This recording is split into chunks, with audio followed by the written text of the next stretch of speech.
Yes, good people. Welcome back to the second episode of Premier League Khanage. We promised to make this a regular show going into the new year, and you know what? We've stuck to our promise. We've stuck to our promise. Loads to get tucked into. People already saying, "Is the stress and pressures of a league title race getting to Arsenal?" People are asking the question: Are Man United back? The resurgent Man United. Chelsea Man City to preview tomorrow as well, guys, because that is one hell of a game and it's relevant. And of course, I spoke on Liverpool yesterday. It's only fair that I keep shut up. I keep shut up about Liverpool and let Mr. No Beats handle the pressure and the abuse and the stress of talking about Liverpool. People, you're all very welcome. 100 of you in here already. That's a warm welcome for the brothers. Him. We got No Beats in the house. We got Bilal in the house. We got Michael in the house. You already know their faces. You already know their names. Make sure you show them love on their socials as well. And I guess, no, I'm sorry, bro. Yeah. I'm very sorry. There's only one place to start, and that is the community stadium. Now, certain people on Twitter were telling me the community man left the community stadium early. First, I need to clear that shit up. I did not. I left when it was 3-1, 92nd minute. Now, that's allowed because you got to remember, it's a cold, wet, windy away day at Brentford. The community man has to go back to his family, long travel. It's allowed. It ain't peak, man. But no, we saying, man, how you feeling, bro? The day after, the night before. You know, it wasn't a surprising result because, you know, the signs were there in both the Leicester game and the Villa game where the midfield were, let's say, everyone touched upon it. I know you guys touched upon it yesterday, that they have a lack of energy, lack of legs, a lack of intensity. And it's so sad that it's come to this where Pep Linders brings out a book called Intensity is Our Identity. And then we lose that identity to Arsenal. And Arsenal bringing that intensity this season. Newcastle's bringing that intensity. And Liverpool's lost it, I'm afraid. And it's going to be tough to try and get it back. It was tough. It was tough watching yesterday. It's like 3 or 4 back-to-back chances for Brentford. It was like crazy. It's like, am I watching even Liverpool anymore? It was crazy, honestly. I was like, but it wasn't too much of a surprise. It wasn't out of the blue. Because that's the worst part of it, right? From a Liverpool point of view, it was not shock. It was not like, whoa. It was like, yeah, a lot of us saw that coming. Exactly. Like, you know, when the World Cup started, I was hoping that this type of things was going to be cut out of our game. But yeah, it came back with a vengeance. Nat Raj is a Man United fan, by the way, Michael. He doesn't want me to shut up. He wants me to talk. I will talk, man. Relax, bro. Relax. United fans feeling themselves today. Bro, I'm telling you, my boy Nat Raj, he's a bad boy still. He's a nice guy still. He comes on the call-in and, you know, the first time he made a bit of a twat of himself. The second time he humbled himself. And now he's looking to hype up again. But it is what it is. Football's a humbler, bro. I'll talk. I'm telling you now, 21 games to go, I believe. So, yeah, man. KD says, honestly, the state of Liverpool is not that bad. Yes, we look bad, but we have only dropped 3 points in 5 games. United have 2. Spurs have dropped 8. Newcastle 4. City 5. All is not lost. It's just a manner. Bilal, I got Bilal and Michael, of course, repping Arsenal, repping Man United. So, yeah, man, it's your time to rip into Liverpool. We start off with the Liverpool-Brentford game. Me and Nerbeats didn't see that coming. No, sorry, we saw that coming. What did you make of it? I'll start with Michael first, man. What did you make of that, man? Talk to me. Be real. I was a little shocked because Ivan Toney wasn't playing, obviously, yesterday. So I figured Brentford wouldn't be that strong. But you know that tactic, like you've seen on Twitter, where it's like the midfield is skipped and the ball starts in the defense and it goes to attack? That's pretty much Liverpool because they don't have a midfielder right now. I don't like that midfield. I think Harvey Elliott has been playing out of position. I don't think he has like the intensity to play in the midfield. Like I think Nerby said, he said the intensity. Liverpool used to be one of the most physical teams in the league. They used to go toe-to-toe with you, physicality. They kind of remind me on how we used to play last year under Ralph Ragnick. We just looked weak in every duel. And Liverpool, they just look weak in every duel. Even the third goal, Conte, who's supposed to be one of the most physical center backs in the league, he got bullied by Mbumo yesterday. Chimikas, This guy's meant to be my country's franchise player. It's not looking good. He was abysmal yesterday. Darwin Nunez, I mean, the guy was unlucky. I didn't think his miss was actually that bad. I think Ben Mee had a fantastic block on that. I think Twitter overreacted to that. We've seen worse misses from him. Yeah. So I don't know. Liverpool's just Klopp needs to change something. Obviously, we'll see what Cody Gakpo brings. Maybe he'll bring more creativity to the attack because you guys didn't also create that many chances. Like the Trent cross was incredible to Ox for the goal, but other than that, there wasn't anything that David Raya had to really do. And then, yeah, right now I think we're 7 points clear. Personally, I don't really fear Liverpool that much right now. Obviously, a lot could change. You guys can sign a midfielder like tomorrow, and then everything can change. So it's not over till January 31st when the window closes. But right now, Klopp needs to change something. I don't know what it is. He has to dig deep and find something in the bench, maybe the academy. I know, Grizz, you guys, you big up that kid, Ben Doak. Maybe he could bring some like a spark, kind of how Garnacho has brought a spark to the United attack. Maybe something like that. I don't know. Maybe play that kid Bajatic. He could bring something in the midfield, that intensity. He's Eastern European, so he definitely has intensity. That's the one thing they always have. Rusted. Okay. So, Eastern European intensity hype. Yeah, that's the one thing I'll tell you. Those guys have intensity over there in Eastern Europe. That's the one thing you'll guarantee from them, passion. So maybe Klopp has to dig deep and find something. Otherwise, it could be looking long for Liverpool. Yeah, fair play. Thunder Road. What a lie. He's talking to me. What a lie. You left when Mbemba scored in 85. Yo, brother, unless you were sitting next to me and you was holding my hand and you was watching your clock when I was walking out clock, don't tell me what I done at my club when I travel up and down the country. So shut your mouth, stay in your lane, and listen to what I'm saying, because I'm the one who left the ground and I'm the one who posted that picture. So how's he telling me like I'm a liar? What a lie. What a dickhead move. I mean, hate people like this. Fake fan allegations, man. Yeah, man, fake fan allegations, man. Man was in Birmingham Saturday when we played Aston Villa, traveling to Brentford. Man's telling me, like, you know what I mean? Like, get out of here, man. You know what I mean? Idiots like that. Trying to, like, they choose the wrong channel, bro. I'm not one of these, yeah, you're going to talk shit about me on my channel and I'm going to say, yeah, let's mod him. Get out of here. Yeah, no, of course not. Of course not, man. Keep it real. Yeah. I'm already hurting, man. Like, and then he's telling me what a lie. I'm already hurting. I traveled mileage up and down, lost a hell of money, this and that. And come on, man. Anyway, kicking a man while he's down and that. Cuss but me, yeah, my club, man. Cuss me, man. Tell us about ourselves, man. Because I know you know, because you tweet different. You tweet different, and you come on and you smile, and you're everyone's friend, and you're nice, and people think, yeah, Bilal's nice, man. But your tweet says something else. Split personality, man. That's what they call it. Honestly, you get me on. Michael kept it political. Michael kept it real, but he cussed us. But he said, look, unless you bring in some youngsters to hype it up and energize it, it's looking peak.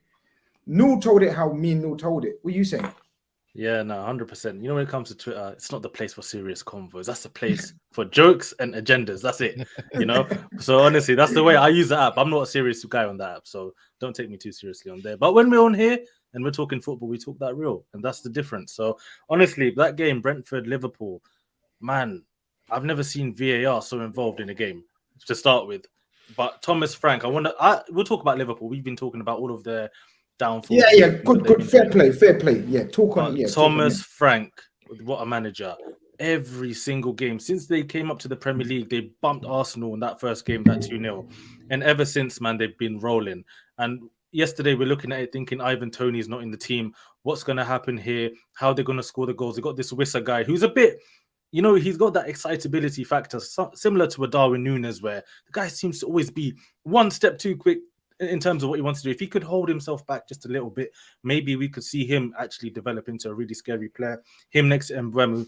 It's a dangerous team to play, and that 5-3-2 shape that they've got is fantastic. But the problem with Brentford at times, though, and expected when you play a big team like Liverpool, and who they play the other game I was watching recently? Spurs. Was it Spurs? Right. Yeah. So they have these moments in the games where, you know, they have that 30-minute spell or even 20-minute spell where they're really, really good. But then again, that energy that they use, there's always like a 20-minute, 25-minute spell where the other team comes into the game. Liverpool had that moment in that game to really, I think, do what Tottenham did in that game and get the goals, but they couldn't. Darwin Núñez going offside.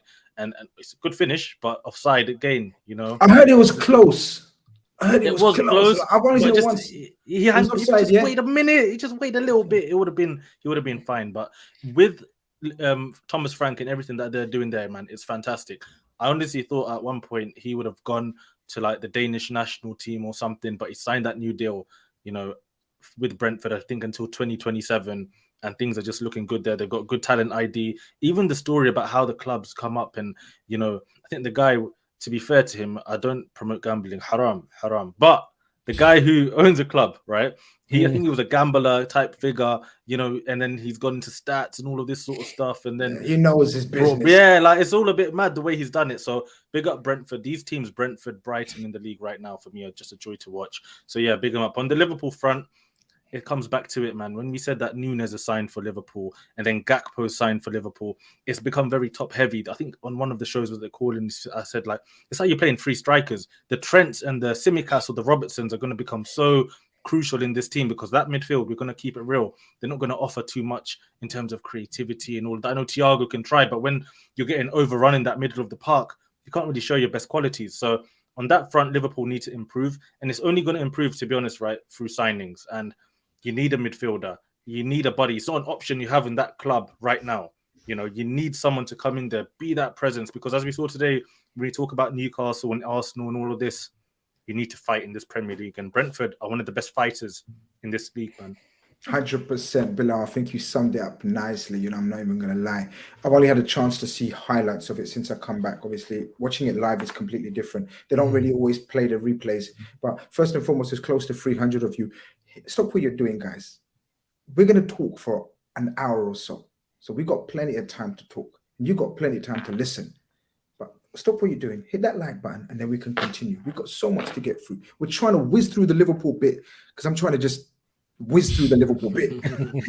You understand? But we have to still talk on it, because people are saying, yeah, talk to me about this, talk to me about that. Guys, come on. Yesterday, there was like over 2,000 of you in here listening to the Liverpool bit. You guys got my tears. You guys got my emotions yesterday, man. I want to hear what the brothers them saying. Noor, I don't know if you want to touch upon Brentford. Like, Liverpool are shambles, and everything Bilal said. We knew that they're going to be physical. We knew they're going to be strong. We knew they're going to have a game plan. Michael's talking about sort of the no midfield that Liverpool had. Brentford didn't give a shit about our midfield.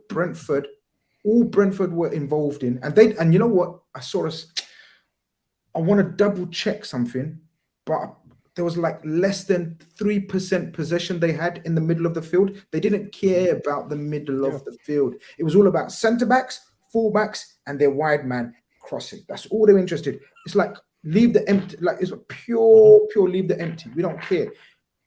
Liverpool's midfielders are shit, they're saying. They can't run, they can't drive forward, so we're going to leave them, and we're going to mark the hell out of everyone else, and that's what they've done. Yeah, they know that Liverpool doesn't have much of a central threat. Where Liverpool creativity comes from the fullbacks, which is a lot more different than, let's say, Arsenal or Man City, where Man City have like traditional wingers, or Arsenal have the traditional wingers that hang up wide, and they bring their fullbacks inverted and flood the midfield, and then they play and then use the wide areas as a way out. But Liverpool have been worked out a little bit. They know for sure. You know what? I used to fight people. I was ready to go to war when people used to say that. I used to say, no problem, you worked us out, but do something. Yeah. Because even though they worked us out, they couldn't stop us. Exactly. So people used to say, oh man, they worked you out, but you can't stop it. That's why we keep doing what we're doing. Now they worked us out and they're stopping us. Yeah, exactly. They worked us out. Plus, I don't think the midfield balance is there. We've lost the energy in midfield, and we're losing also. Have you noticed we're losing all the second balls now? Like, let's say if Van Dijk wins the header, that second ball we used to create massively off. Like, we'll go pressure them, and then we're doing these half-hearted press where was it Henderson that summed it up for me against Leicester, where he's coming to close down a player, and then he'll just flinch towards him. He won't even go after him. He just flinch, like do so. And then people work you out. And I think I have to say, in this sense, we've missed Mane. We've missed him due to his physicality and the way he would start a game. He'll make sure the fullbacks know they're in for a game. He'll elbow someone. He'll jump in for a heavy tackle. He'll go in crunching for a tackle. So then the fullbacks know, listen, I need to hurry up and not dwell on this ball. But the Liverpool wingers right now are not doing that. They're just letting the players just play. It's a half-hearted, it does remind me of exactly what Michael said of a Rangnick team, where they didn't really believe in his philosophy, and then they were just half-heartedly trying to press. And in this Premier League, if you want to do well, you can't come out half-hearted, especially in the Premier League. Every team is good. Every team has got like an identity that they use. And if you don't, especially with teams like Brentford and Newcastle, you got to at least match them for energy. If you do that, then the quality will tell. But if you don't match them for energy, then obviously you've got issues. It's a given. People always assume it's a given, but sometimes it's not, Sometimes there's an element of arrogance in players, and they're only human. Sometimes they wake up and they see, I'm not joking. There's times where certain players will come across players and they don't even know who they are, probably. Like, I reckon there's a couple of players in that Brentford team. I'm not sure if man like Nunes knows who they are even. I'm serious. I don't think no chance. No, there's no chance. I don't think Thiago Cantara could probably name everyone. He would say, yes, brother, how are you? Because Thiago's a nice guy. Yes, brother. You're fist pumping that, but who are you, bro? Like, not from an arrogant point of view, but just sometimes you just don't know, man. You ain't got that time in your life, that much time in your life. But what you got to do is respect your opponent and show them humility, and that, you know what I mean? They could turn it up anytime. And you know what? Fair play to Brentford. Like, they done what they had to do. Simple. And don't get me wrong, what makes me cry, what makes me sad, what makes me tearful is that it was so basic. It was so basic. There wasn't any complexity to tactics. It was throwing set pieces, everyone be in the box. Virgil van Dijk and Matip are only two. Virgil van Dijk and Konate are only two ball winners. I don't even call Fabinho a ball winner. I'm sorry. I don't call him a physical ball winner anymore, even though he's 6 foot. Konate and Virgil, how many man can they mark? And they don't even man marking anyone. They would do zonal marking. And the rest of them 5-6 foot brothers were just free to stay on Trent, Simicas, Thiago, all of these mans. It was all over. Yeah, you're right. Simplicity sometimes is genius. And that's what Bilal was talking about, that coach. He's a genius, man, in his own right. But we've got to talk about our own fan base. Remember how we, when we had the solid midfield that nobody would bypass, and then we would, there's people calling for Genie's head. Do you remember those days? And calling him like he's not. And now I'm seeing on Twitter a lot of them crying for him, saying, "Oh, we miss Genie." This is what happens, Yeah, but this is what happens, innit? This is why I always say, cherish the good times, and sometimes don't try to fix something that ain't broke. Exactly. We were the most. Ask Michael, ask Bilal when he comes back. We were the most terrifying team to play against. The most hardest team. Teams used to wake up and say, "Yo, we got Liverpool next." Shit, if we try to go to war with them, they go to war with us. If we try to outplay them, they're gonna war with us, tire us down, and then ball us as well. Right now, I've got no shame. I'm open. I'm being humble, and I'm telling you straight. We're one of the easiest teams to play against in the Premier League. Everything that I used to cuss Arsenal about, we are them. Exactly. Everything I used to cuss Man United about, we are them. I say, Arsenal, play your triangles. We're going to bully you. We're going to pressure you. We're going to get the ball. We're going to score, and then you're dead. Same with Man United.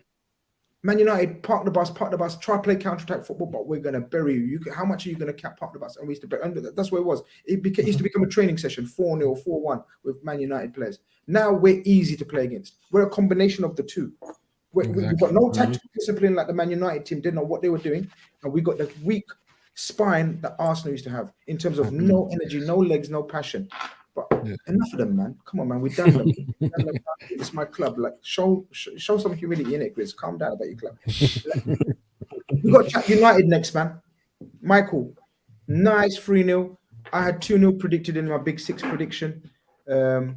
Shaw scoring. Who scored the first? Casemiro.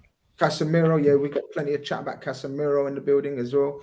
And then Rashford. Mixed feelings for me because I had what's his name? I had Rashford and Shaw as my FPL. I had Shaw in the team. He's got me hella points. And I had what's his name? Let me take this banner off. I had what's his name as captain, Rashford. But the 3-0 hurt me with that last minute goal, man. Saeed got another correct score. Man's on smoke this season in the Premier in the predictions league. I'm hurting with that as well. But for you, another straightforward 3-0 at home. It's been a while since you've been able to say these kind of things on a regular weekly basis. Yeah, business as usual. Old Trafford, 7 wins in a row. First time since Jose. The performance wasn't that good for me. 7 wins in a row. Nice, boy, for you, look. Yeah. For me, the performance wasn't that good. I didn't really like the lineup to begin with. That back five gave me PTSD from Ole days. I thought I left that back in 2021. First game of 2023. It popped back on my screen, but it's okay. But yeah, I thought it was a decent performance. Second half, we really stepped it up. Luke Shaw, this guy, he's playing for a contract. That's obvious because his contract's up in the summer. So he's playing for that. He's going to get it because he's been arguably the best left back in the league this season ever since that 4-0 loss to Brentford. He's been absolutely sensational in every game. Rashford, I think that's 3 games in a row he scored now in the Prem. He scored again, so that's 3 in a row, so that's good.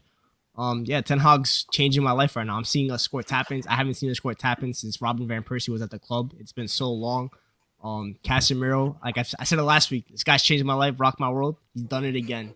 This guy's just, he's the best signing since Fergie left. I'm saying that right. He's like the best signing. He's like, Pogba was so good, but Casemiro, just the consistency that he brings for us, like every single game, I'm comfortable knowing that Casemiro will drop at least an 8 out of 10, and he's doing it every single game. He's locking up that midfield by himself. I know it's been Forest, it's been Bournemouth, it's been Wolves, but this is a 5-time Champions League winner, so I know he'll be there when it's the Man City's and Arsenal's next games coming up, which are going to be tough games. I trust Casemiro to be able to go to war for us.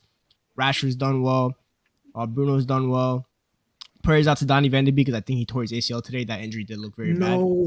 Yeah. So, yeah, that looked really bad. That was so sad, yeah. Probably should have been a red card, but referees, I'm sure Bilal will complain about the referees. Nah, he slipped. He slipped. To be fair on the guy, he slipped and got him. But it is what it is. But yeah, Ten Hag's been really good. I'm not going to say I kind of do want to say we're back, but I know some United fans are ready to put us in title race because we've tied Newcastle for 3rd place right now. But our next 2 games, we all know what they are. Arsenal City. I want to see how we play in those games. We handled the easy opponents, all like the relegation teams. I want to see us play against the top 2 and see how we go. Because City, we got revenge coming for them because they beat the brakes off of us last time, and I know Arsenal want their revenge on us because we've handled them their only loss. So I'll really know what kind of United this is after those 2 games. Yeah. But right now, top 4 for me. If we get that striker, I know we've been linked with Marcus Thuram heavily the last couple of days. If we get that one body in that striker, because Martial's been really poor since Prem restarted, I'm confident that we can get top 4. But I want to see if we could push a little. We could push the top 2 a little tighter. Not obviously win the Prem, but I want to see what we can do against the top 2. Yeah, look. Everything that you said there, man, is pretty much coming to fruition, man. It's nice up there right now, man. You guys are feeling confident. The confidence is coming back. The crowds are back. The atmosphere seems good again around the club. And you got to raise it to Ten Hag, bro. It's all, you're right. It's literally, I'm not even looking to hype up your players as much as I'm ready to hype up your coach. Like, obviously, the players are doing it on the pitch. But Ten Hag's brought a total mentality shift, hasn't he? And all the players that, even you, be honest, even you was like, no, I don't want him to go. I want him to go. But he's made all the hard decisions. And some, I don't know what you thought of Shaw before, but he's proved a lot of people wrong. Even again today, Maguire comes back in. You keep a clean sheet. All right, it wasn't all good. Bruno's finding spaces to play. Rashford's looking a total different player. You know what I mean? It's all down to your coach, isn't it, Michael? Yeah, but this he's top 3 coach in the Premier League for me right now. Just like right now this season, he's been top 3. He's just been phenomenal. Even today, he said that he wasn't happy with this performance. He said it wasn't that good. The 3-0 is nice, but we could do so much better. That's what I want to see. Mentality and standards. The Rashford situation showed everything to me. Every time he looks at Rashford, he's pretty much blushing like it's a hot date or something. That's what he's looking at Rashford like. And on Saturday, Rashford woke up late for a meeting, and he said, "You're gonna have to hold bench." That's how it goes. Nice. I like the moves. See, those moves are serious. Yeah, he showed that he's a top dog in that locker room. Obviously, he showed it with what happened with CR7, but he's consistent with it. It wasn't an agenda against him. He's shown that it doesn't matter how good you are, because Rashford's been our best player this season. I will make you sit on that bench until everyone follows the rules. Obviously, it was a small mishap, like missing a team meeting or everything, but even the smallest thing, punishment. Because he backed this talk. Because in July, when his presser interview, like the first one, he said, if you miss training, you're sitting on the bench the next game, no matter what. So he backed his talk. He lived his raps. So I gotta back him for that. And obviously, don't let us get Dubai, because if we get Dubai, we're coming. Dubai is a long shot. Let me tell you that behind the scenes. Dubai is long for you. Qatar, Saudi Arabia, I don't care who it is. I said anyone. Anyone. Our money. Anyone from that region. Yo, what's good, bro? Yo, what's good is still smarting from the Liverpool situation, bro.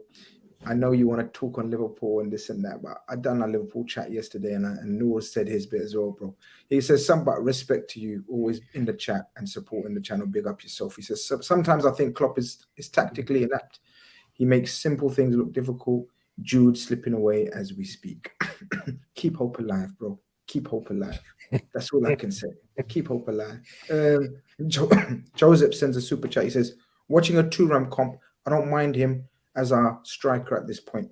You guys a fan of Marcus Thuram? I'm gonna be honest, I'm not.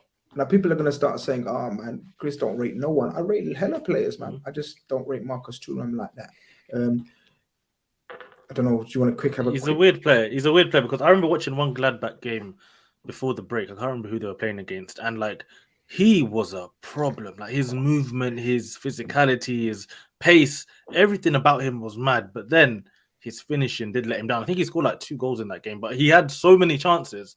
Like he could have scored like 4 or 5, really. You know what I mean? But it's one of those ones that Thuram, like for a free transfer or for a it's like 8 mil price, it's like 8 mil. Yeah, it's one of those ones. Like for his qualities, it's kind of worth it because if you can keep him as a squad player, right, you get him off the bench. He's an option even to play on the left through the middle. I think it could be a good signing, especially when you know the financial situation at United right now. They haven't got bags of money to spend probably until the summer. So right now, getting getting a body like Thuram in, I think actually is a good idea. So I would go for that signing, but you're not expecting him to come and bag loads of goals, but you'd expect him to give you movement, energy, and that physical quality. Because I think that's the way Man United are playing, right? The football is actually really good to watch at this moment in time. It's really intense. The energy is good. They need that sort of striker, that Thuram type. And if they go in the summer for a big name, the Osimhen sort of striker is probably going to suit United really well right now. Because I know the Felix links have come in recently with United. I think a big physical striker who can run the channels and really help the rest of the team, that's going to be what actually puts Man United probably in the top 4 this season. So, yeah, I guess that's my answer about Thuram. Yeah, look, Thuram, we can talk about what kind of players they need. I think they need Michael, I've said my piece on Martial since years. Yeah, it's been peak. I say the same thing every year, and Man United fans come for me in their drones, man. I get hella people coming for Martial. Talk about your players. Come on, man. I talk about football, man. This is football carnage. I'm a football man. I talk about what I want, when I want, how I want. As long as I'm not abusive. I ain't here to abuse Martial. The fuck? I'm about to talk about him as a footballer and what he's achieved in the last 5 years, 6 years. What's he achieved, Michael? Man came with 50 million back in the day. That's equivalent of 80, 90 million now. 50 million he came 7 years ago, 6 years ago. Someone check up on that. Wasn't it 8? Yeah, 20 came in 2015. Yo, came after that season. Yeah. So let's keep it real. Guys, let's keep it real. It's not a Man United agenda, all right? I'm talking from footballing agenda, right? I'm taking my Liverpool hat off. Just cover this shit. Just cover this shit. I'm talking like just from footballing opinion, right? You guys tell me, am I wrong? Am I being harsh on Martial? All I hear is injuries, fair enough, 100%. Tactics, the coach ain't backed him. He ain't playing the right system. No coach understands him. He needs wingers. He needs a partner. Every season is a new thing. Michael, are you done with Martial now, bro? I wouldn't say I don't think he's good enough to lead our line. I don't think he's good enough, but he's also the type of player that doesn't want that's not a bench player. He's not a type of player that will come on and like cause like a shift in the game, like those kind of strikers. Like a Marcus Thuram, if you bring him off the bench, like you saw against Argentina in the World Cup final, you know he'll cause damage to the opposition, like a Kolo Muani as well. With Martial, he needs to start, and for me, he's lost that yard of pace that he used to have that made him so exciting to watch. The dribbling is not there. I'm seeing it. He's trying to do the fancy stuff, but it's not coming off. The injuries don't help him. Obviously, I don't think he got properly developed under Jose. That didn't help him. Like if he had, him and Rashford, if they had Eric Ten Hag from the moment that they broke through under LVG, I think they would have been world-class players, like solidified, but they never got that development. And Rashford's getting it now under Ten Hag because Rashford, I guess, has more application. But with Martial, it's been too late. And for me, I would move on from him in the summer. That's why I would sign on Marcus Thuram. I would have Marcus Thuram be the backup striker. And then in the summer, like Bilal said, you go for the big striker. Whether it be Osimhen, whether it be a Vlahovic, whether it be a Gonçalo Ramos, those kind of strikers. So I think, yeah, with Martial, let him do like the next 4 months, whatever we have left. He's going to lead the line because we have no other option. But after that, I would cut my losses and say it was a good signing not a good sign, but it was like he had the flashes, like 2019, 2020. I'll never forget NHS Martial. We cannot replace. But it's just, it has to end at this point. The experiment's over. We moved on from Pogba. We moved on from all those signings. Martial's the next one to go. And then just start with a new era at the striker that leads our line for the next decade. Absolutely, you're right. You're seeing a switch away from all your players, like the old spine, into a total new spine. Lissandro, Casemiro's coming to the end of his career, but you hear what I'm saying. Like, Rashford, and you're going to get a new striker. And so Stevie Hayes says, behavior, Martial agenda, all in capitals, man's angry. He sends in another one, just shouting at me. Martial played well. He was on a dead man shift, but played okay at times, will come good. Bro, Martial FC is mad, man. Bro, yeah, 8 years. He was not good. 8 years. He was not good today. He wasn't good today. Stevie H, man. You know what it is with Martial? You know what it is with Martial, right? Like last season, January, goes to Sevilla. I'm watching the Sevilla videos, right? I'm seeing Ronaldo, R9, Ronaldo Nazario, bigging up Martial, like, welcome to Sevilla. Like, I don't even know what ties has he got with Sevilla. Is the owner? He owns the same, man. He owns Real Valladolid. The guy played for Real Madrid. What's the link? Played for Barcelona. You got the streets, bro. Yeah. Man, you got the streets. Ronaldo, That's what it is. Shut up, man. Streets, man. He ain't got shit, man. He ain't got alleyways, man. Never mind streets, man. Martial got the streets. He ain't got shit, man. He had Mbappe tweeting about him. He had Mbappe tweeting about him in 2016. He had the R9 cosign. Like, I was thinking, okay. Where did that come from? I still don't get that one. I need to know. Just everywhere. R9, one day I'm seeing him Tottenham Hotspur Stadium. Next day he just wants to bag. He's picking up Arsenal. The guy's everywhere. He was on a charity run. That's why giving out charity. Must be. And then gets booed at Sevilla, and then now coming back to United. I was surprised that also again it's the planning at Man United that's letting them down time and time again. So it's one of those ones. If Man United can get the planning in place, Ten Hag is a serious manager, man. And if the finances are sorted, United are going to be a problem. And I will say they'll be back in that situation. Mr. No Beats, I've been doing on various platforms combined 11s, yeah. And people, or I always get a question. When there's a Man United Liverpool, so we're doing a preview. I always get a question posed to me for the last God knows how long. If you could pick a Man United player, who would you pick? Guess who I pick every single time? Rashford. Even when he was going through the doldrums and people were writing him off, I said, this kid. And Man United fans, I'm sorry, I'm looking at you, Saeed. Hella Man United fans wrote him off. Nah, he's never coming back. Trust me, he's finished. I was like, nah, man, I'm trusting my instinct. I'm trusting my eye for a talent. This guy's a baller. He'll come back. There's issues. He's young. Come on, man. He's going through a lot. You know what I mean? Man, hooked up hella meals for hella kids. Come on, man. He's doing bits, man, off the pitch. And now he's coming back and now he's doing bits on the pitch. What's one player that you could pick from the Man United team if you could have very quickly? And then Rashford is no question over Martial and Rashford. Rashford has come back and shown his quality. Martial, you came with hype. You came with Ballon d'Or contract. Yeah, you're done deal. Yeah. If I could take a player from Manchester United, it has to be Casemiro, isn't it? Right now, yeah. It has to be, yeah. Oh, my brother. If I can, I don't know, maybe share my screen. I'll show you some of his heat map. The guy's everywhere, man. Oh, his heat map's gonna be hot. Crazy player. Oh, Grizz, one more thing though. I'll rate you. You know why? I remember we doing the FPL stuff at the beginning, and you put Rashford in, and I was like, "Why are you putting in Rashford? What's he gonna do for you?" Can you tell people how clear I am in the FPL now, brother? Oh, can you almost? I haven't looked in. That's how clear I am, people. He ain't looked. He ain't looked. That's how clear I am. He ain't looked. But yeah, what's this, man? What are you telling me? Yeah, this is Casemiro's heat map. Look at that. in What today's position is he game. playing, man? Man's everywhere. Like, what is He's this? everywhere, man. He's putting out fires in 1 minute, Wow. scoring goals another, Wow. assisting in other times. He's like I know it's Nottingham Forest and Bournemouth the last 2 games, yeah. Yeah. But those are 2. Nottingham Forest gave us a good game and beat us, so we can't be disgracing him a little bit. But he is someone that we really need right now. Someone that can put out those fires everywhere. That's got the legs to get around the pitch. And if I could take someone, it'll be him. Second, maybe a close second will be Martinez. I like Martinez's energy. His aggression. Although he's short, it might get found out in in the bigger games. When the stakes are high. Mm. Pun intended. Mm-hmm. Received. So those are the 2 that I'm really, really impressed with from Manchester United. We welcome Omar to the stream. Welcome Omar. We talked about Liverpool very briefly. We're not going to go through Liverpool chat.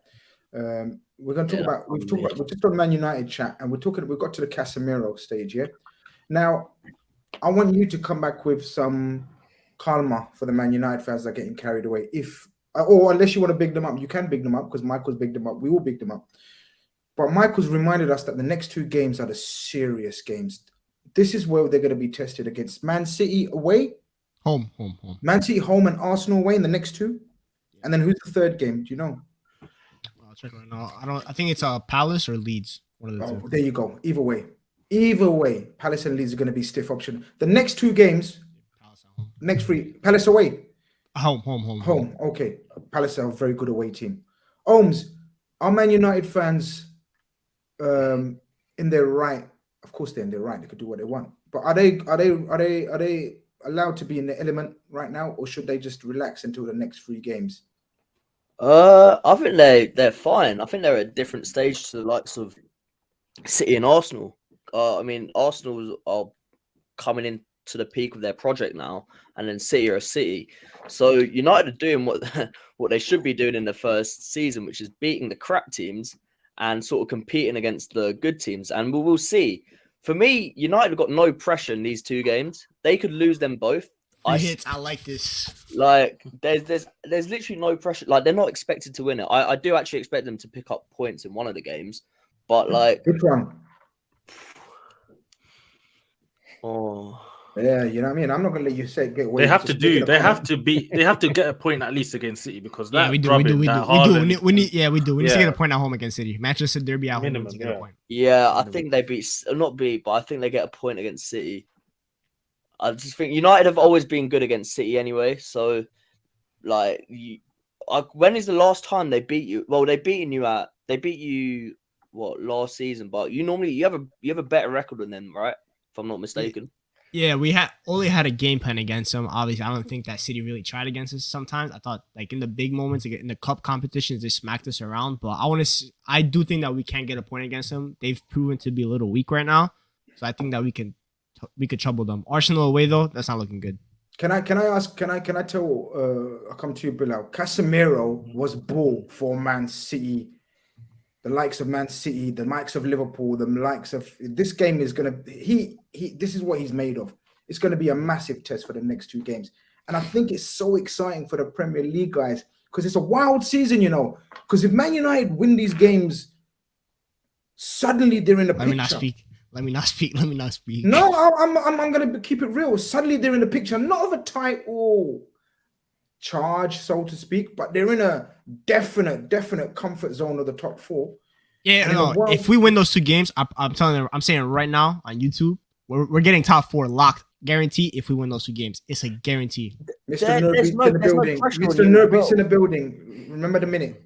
If we win those 2 games, City and Arsenal back to back, I've known top 4 is a guarantee. If we win those 2 games, guarantee.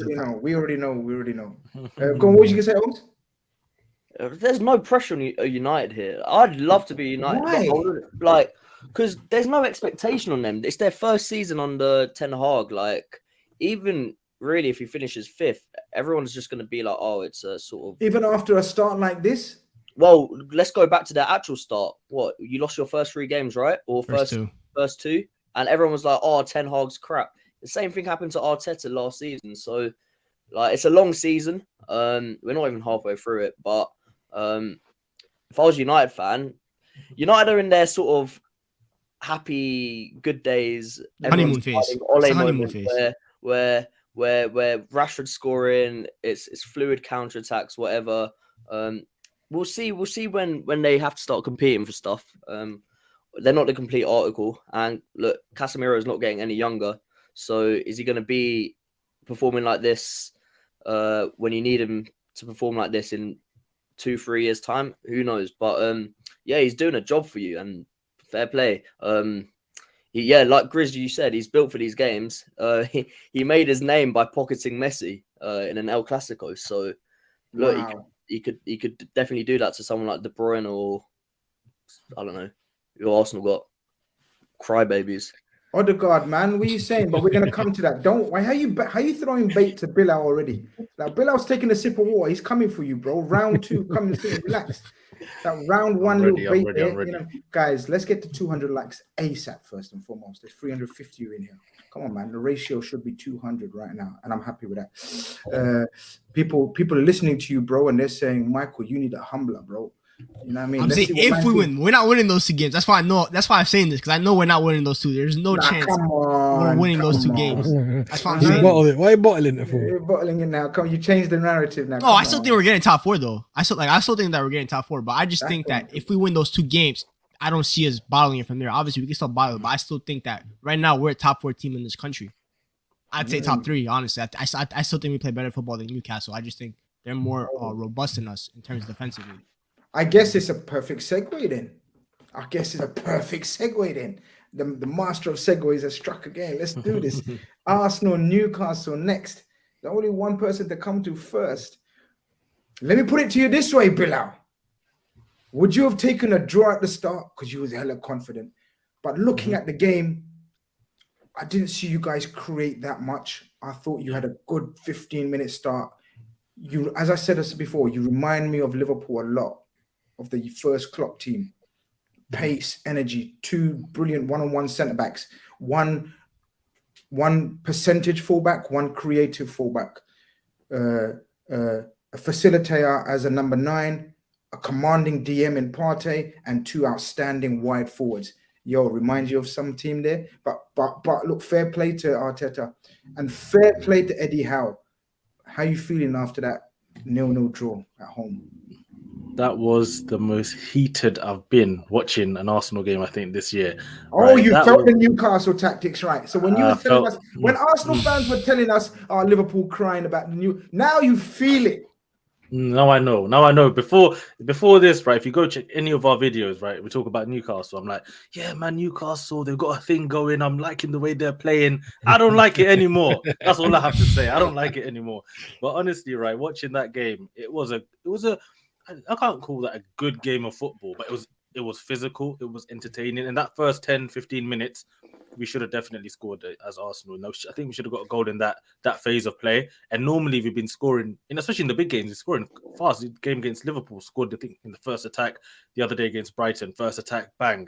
And that quick start is something, I think, obviously, watching Liverpool over the last few years, that's what Liverpool used to do, man. First 20-30 minutes, choke the life out of you, and then you're going into half-time thinking, might as well just go home, But Newcastle survived that little, pressure at the beginning and just grew into the game. They grew into it. They didn't really create, like, great chances, but what they are, man, it's just like a war. It's like, Spartans, the 300 are there and they're just like standing strong and they're not going to let the Persian army, do them. That's what it felt like watching that game, that mid-block. They're so narrow. They're so compact. When Arsenal go on the break, you see Martinelli and Saka, they're getting a bit of space out wide, but then boom, there's like 8 men behind the ball. They're all there waiting to just clear everything. So yeah, it was a tough game today. And it was interesting. I know I've seen Arteta's quotes after the game and he's saying 2 clear, scandalous penalties. So he's feeling hard done by. There's a lot of talk about, the touchline antics as well by Arteta and Howe and all of this. But I like it, man. It adds to the games. I think as fans and, I think you just enjoy that passion. So for me, I want that to continue. I hope, nobody gets fined for that sort of stuff. But on the football side of things, Arsenal still feel like we didn't do enough to win the game, if that makes sense, right? So towards the end, especially, I think Newcastle had a corner in the 91st, 92nd. I was like, you know what? Take a point for today. You know, it's not that bad. I'll take a point. But then we're getting the chance, and it was a handball after the handball that, and we can talk about if you thought it was a handball or not. I wasn't too sure at the beginning. I saw loads of people are convinced. I thought the Dan Burn pulling Gabriel was more of a penalty for me. But apart from that, I don't think Arsenal did enough to win the game. So at the end of the day, you're not going to win every game. And if you're not going to win, just don't lose. And I'll take that point and go into Tottenham next away from home. That's another big fight, another big battle. And I think Saka and Saliba, if they got yellow cards today, they would have been suspended for the North London derby. So at least I should get one next game. Well, yeah, if he gets one next game, hopefully now, Michael, jog my memory, hopefully, right? I'm seeing some new players, because I think today was the first time I've really felt that we have no bench. We have nothing to bring on. I looked at that bench. I just see defenders who could maybe do something in the game, but I don't see a wide player. I don't see a striker. I don't see another box-to-box central midfielder. You know, I think we still need like 3 players to come into the team to really, you know, make sure that we can fight for this title until the end. But right now, I'll take that point and we move on, man. Where's Smith Rowe? Smith Rowe hopefully should come back against Oxford on Monday, I believe, in the FA Cup. So hopefully Smith Rowe comes in for that game. I was going to sorry, let you finish with that one. I've got another question. Yeah, no. So yeah, hopefully, Smith Rowe comes in on that game, FA Cup against Oxford on Monday. But in that meantime, I need to see some movement. We need players quick. It's not this window can't be like last window where we were about to get. So it's similar to last season, right? Last season, Arsenal top 4 was comfy, like should have got top 4. But that January window didn't sign anyone. Tottenham went and signed Kulusevski, Bentancur. Bentancur, them two, and they changed their season for them. So the January window is key, man. And if you want to sustain your challenge in this Premier League title race, you know, you've got to invest. And I look at the games right now. You see the games we're talking about. United, they've got City, they've got Arsenal. I've looked at some of the fixtures for City. They got Chelsea. I think obviously they've got Arsenal one. I think they might have Tottenham soon as well. Liverpool, you look at their fixtures. I'm pretty sure you've got like the Chelsea's coming up as well. So everyone from now until the end of February is having tough games. This is probably the craziest time, obviously because of the condensed season and all of that.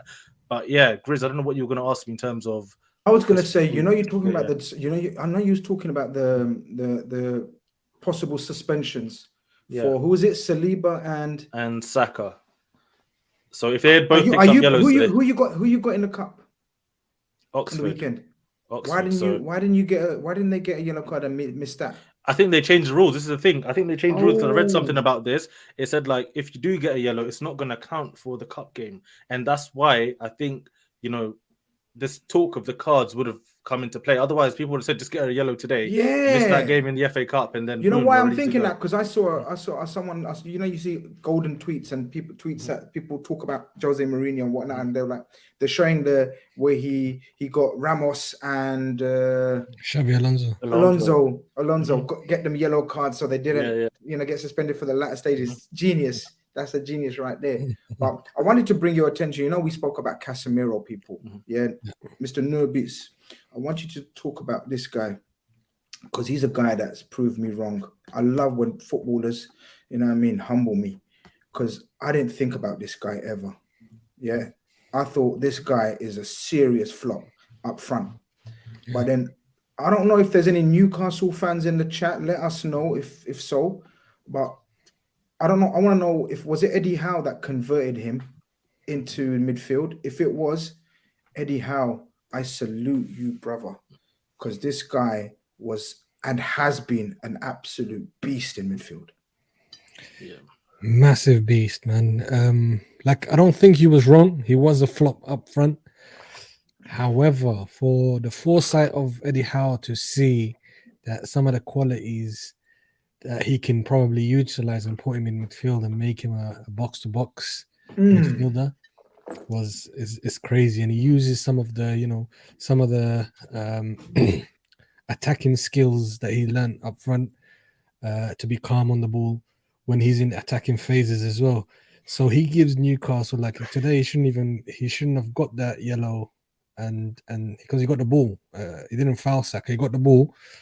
And he's annoying, especially with Newcastle. They got like I think 3-4 midfielders that just buzz around you all the time, I think it was on the night. What epitomizes him was on the 91st minute. I think it was the Arsenal. He was beefing with Saliba, talking, and then as soon as the ball got given to Arsenal's keeper Ramsdale, he just blitzed. He ran as fast as he could back into position, and something that we don't see on the 92nd minute. They usually jog back into position, but he ran his heart out today. He gave it his all. He's like someone that we at Liverpool could use at the moment. Someone with that energy, with those legs, with that physicality that we can rely upon, and then and use to build attacks over.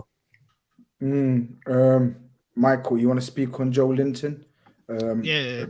He's again, as I said, he's changed my mind about him. Big up, man, because I didn't think he had it in him. Yeah, Joe Linton might be like the golden boy misprofiled in the Premier League. He was a striker, and then all of a sudden he's one of the best box-to-box midfielders in the league. Bruno Guimaraes, that midfield is just fantastic. I saw a tweet today that said they compared them to the Bad Boy Pistons. If you guys watch NBA, like they're the closest thing that we have to Diego Simeone team. I saw it in the comments as well. Like in the Prem, they just fight. I know against Liverpool, the time-wasting tactics. Against today, they frustrated Arsenal. Even against us, they frustrated. Part of the game. It's part of the game. Obviously, I love those. I love those kind of traits to have in a team. You got to have that kind of dirty in you sometimes to win games, and they're doing it right now. And they're going to these opposition grounds, and they're making sure that they don't lose the game. But yeah, Joe Linton was fantastic today. I thought he was really good, and just Newcastle. I thought they were honestly, it was a well-deserved draw, I think, but they kind of showed Arsenal.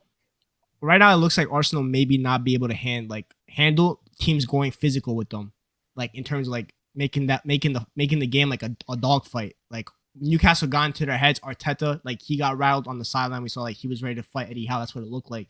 Mm-hmm. Maybe that's the weakness to like go at Arsenal, because obviously on the pitch so far this season it's been hard to find weaknesses for them.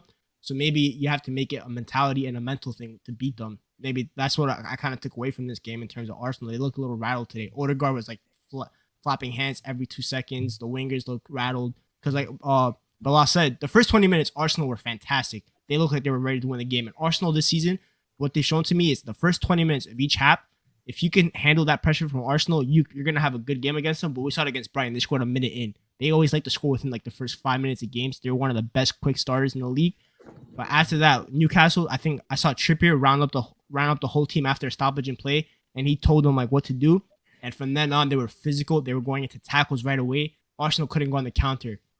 So Newcastle may have laid a blueprint today. Maybe that other teams need to see against Arsenal. But I don't know. That's what I took away from when the pressure's going up as well. You see them. They bring those dark arts out where someone will fake a foul, and then so they can just calm the whole play down, and so everyone can reset, get your mind right, so they can go again. They were insane today. The little things they did, even towards the end, right? Party, last minute of the game, long throw. I think it was Jamal Lascelles trying to block him off. Bro, you're a sub. What are you doing here? You're blocking him off. But you know what? I don't think Michael makes a great point that maybe this is a blueprint to try and play Arsenal. But this has always been, I think, a blueprint to try and play a team like an Arsenal or a Man City. If you want to dominate the ball, want to play this football, it's to always be physical, to be strong, to play against. But I'll be honest, right? I don't think there's many teams in the league who can do it like in Newcastle. That's the thing. I think Newcastle are in a league of their own right now when it comes to this intense style, deep, narrow, low block at times, mid block, the pressure, the intensity. Honestly, I don't see many teams that can play like them right now. And even today, off the bench, I'm seeing St. Maximin come on. I'm like, yo, already they've got a bit of depth. They've got a bit of options. The subs he was making, it looks good. I can't lie. Nick Pope as well in goal. That save he made for Nketiah, towards the end as well. You know what? He's my number one keeper, for England. Ohms, anything to say on either team? Did you watch the game? Are you good? Are you good with Newcastle being a pain in the ass for the regular 6 already? I mean, not for us, but we beat them. So but they were a pain in the ass in that game, weren't they? So I'm not even trying to get one over. I rate it. I think you need it. I think you need teams to come up to Big 6 grounds and not bend over. You've seen so many teams go 1-0 down and their heads just drop and it doesn't become a game. So look, they're a physical team, a bit like Brentford, and they're gonna make sure they're sort of known physically. On Newcastle, that intensity being the hardest team to beat. That's what we were like. So I look at that Newcastle team. I think we used to get criticised to going away to like Chelsea, City, United, Arsenal. We wouldn't win, but we wouldn't lose. We at Anfield it's a different story, but away from home we'd always be so hard, intense, that sort of pace and power midfield. And they got under Arsenal's skin. And the thing on Arsenal is that they're playing absolutely incredible football. And I know, Grizz, you make the comparison to like the sort of early Klopp team. And I think like Arteta's probably looked at Klopp and through Guardiola and sort of merged their styles together, because there's elements of Klopp and Guardiola in this Arsenal team. But I also look at them and can't help but think about the sort of 13-14 Liverpool team as well, which was exciting. It was raw. It was young, but it was inexperienced. And that team used to get rattled a lot, because if we didn't blow teams in that season, we used to blow teams away in the first 20, 30 minutes, the way Arsenal were doing this season. And look, even away at Brighton, they conceded 2 late goals. It got a bit squeaky at the end. Like, we were the exact same. So I look at that Arsenal team and I'm like, do they have the character to sort of go all the way? You'll never know until they actually do it. But when you're competing with someone like Man City, who are so well like oiled, pun intended, they're just so formidable, and you just feel like Man City can go to Chelsea, can go to Arsenal, can go wherever really, and just pick up points after points after points. So yeah, it's going to be interesting to see how Arsenal sort of match that. I think it helps that you don't. I don't know. Your squad depth does concern me a bit. You do need to go into the market. You make the Kulusevski and Bentancur point. We experienced it with Diaz, sort of pushed us over the line last season. So look, I don't know what's going on with Mudryk. This is a wicked segue again. Yeah. Amazing how we do it. This is the channel for segues, natural flowing segues. People in the chat letting us know. Bilal, Holmes is not questioning, and I think it's a fair question, because today you did struggle to break down Newcastle, who came, like someone said earlier, put it up like Atletico Madrid. They're a physical team. You matched them physically. You didn't let them bully you. You know what I mean? But you couldn't quite create the chances or the volume of chances that you sometimes make or can make. Mudryk is one baller. Mudryk gone. So I was just going to say to Bilal and all to you guys, when I saw that Arsenal team, in that last 20 minutes, I think they lost composure because Newcastle did get at them, which is natural. But then you compare that to the City and Liverpool teams that were so relentless.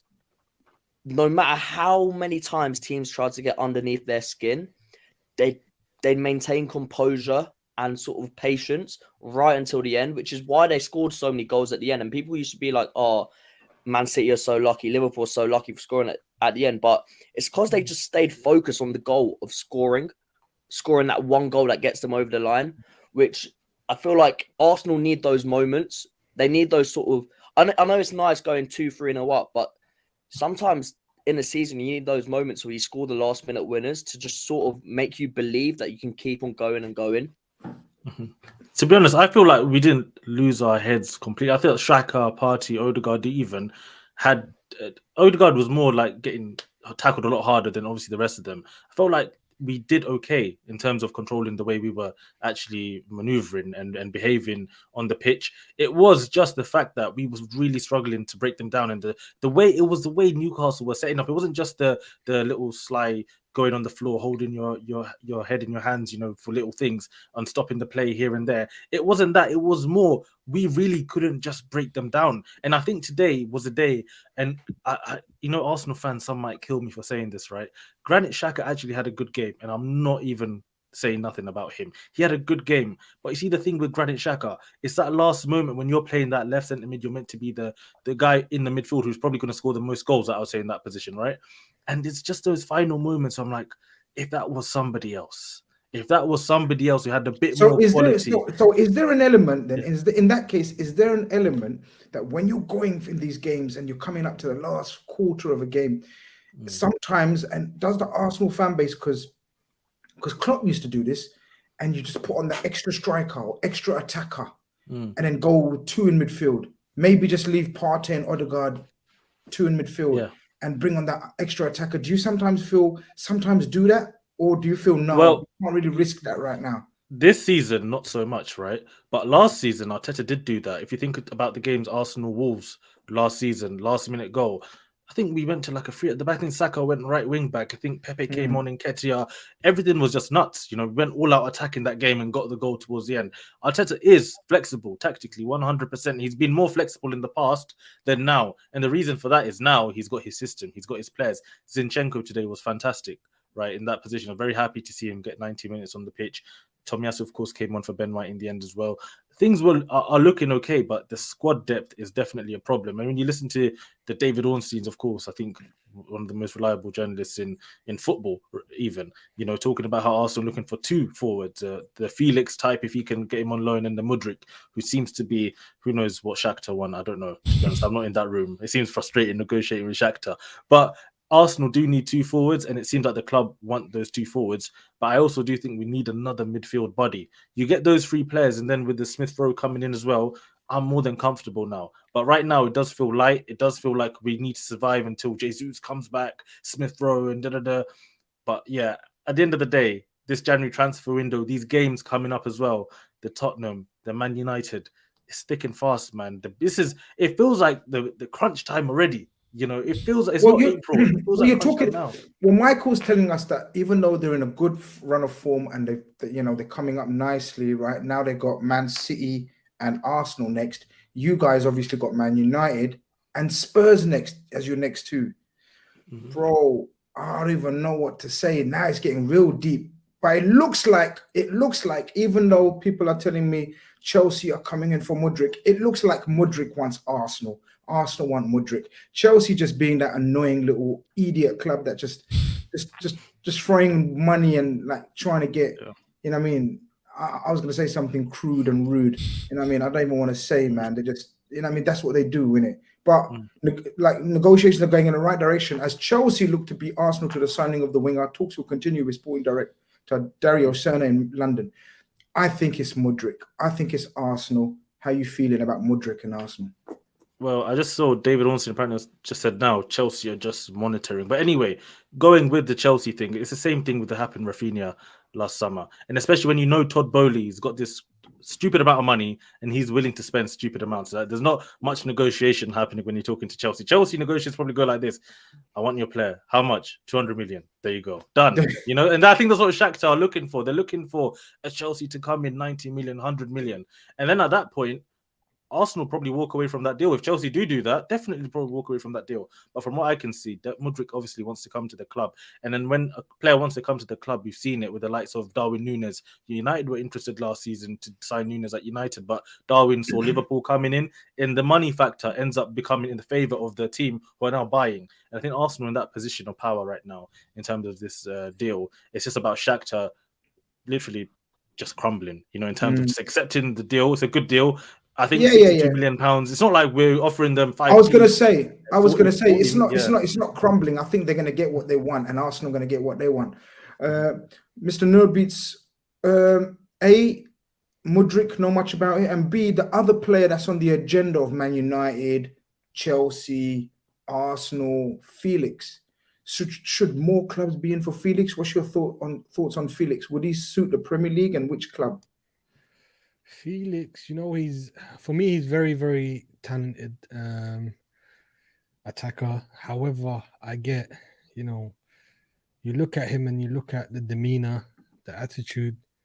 Is he another Martial? Someone that's not up for football, that's like, it's not really looking to develop.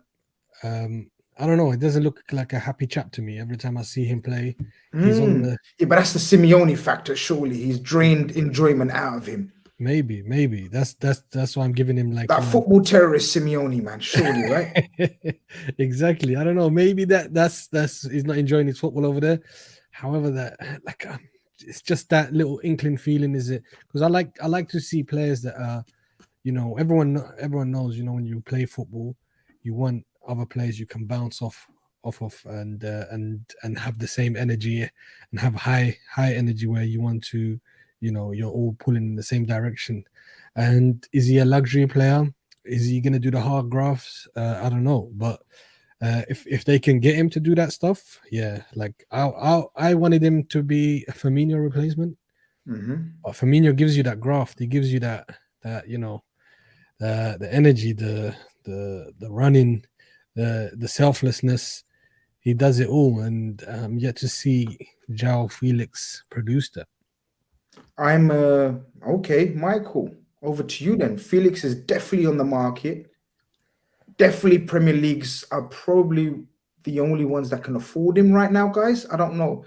Like Madrid ain't got no space for him. Barcelona can't afford him. Italy is a no-go. It's Premier League or bust for him. Are you taking Felix? Is he the answer to your issues and problems? Because I want to hear this from you now. Because about 20 minutes ago, you were saying we need a target man, Vlahovic. Who's the other one you mentioned? Osimhen, that kind of thing. Felix is completely different.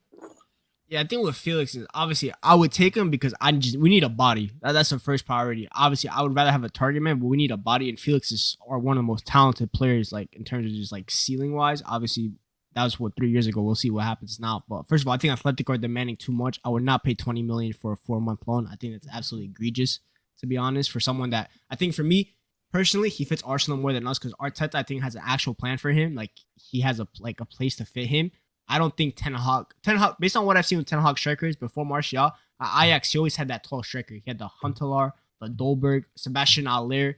We saw what he did with those kind of guys. So I think with Felix, also, I think for me, Felix can't play a lone 9. He needs to bounce, 100%. He needs to bounce off another striker. So you would have to play with Martial, which at that point for me, I think lacks too much penetration. So I would take Felix because we need a player. But for me, I think he slid down in terms of potential, hierarchy. I would rather get a Marcus Thuram in January than a João Felix, in my opinion, to be honest. The Felix thing is interesting, because I was reading something today as well, and they said the reason Arsenal are interested in Felix is not to play up front. They said it's because if Martinelli or Saka maybe get injured, so maybe they're thinking of using him as one of the wide players and linking up and all of this sort of stuff, not playing him through the middle. And you look at Nketiah today, right? The physicality he had to play with, the runs he was making. I was impressed with him today as well. So Felix is an interesting option, but I think when Atletico are demanding 20 million for a loan for a couple, nobody in the world is going to pay that. They'll pay his wages, 100%. It's a loan, no problem. But you say pay this a transfer fee pretty much for a few months. I don't think anyone's going to do that. Holmes, channel member Tarmizi says Felix best destination for his career revival is Benfica, in my opinion.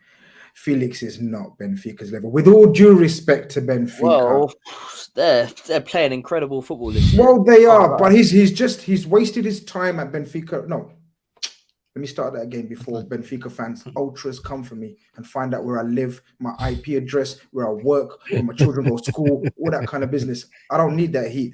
But what I'm saying is, he started off at Benfica, didn't he? No, I don't know where he started off. He was at Porto Youth, then he went to Benfica. Yeah, so he made the worst, in my opinion, he made the worst possible career choice in going to Simeone's Atletico Madrid at the time he did. He's wasted 2 seasons, right? He's Agent Mendes.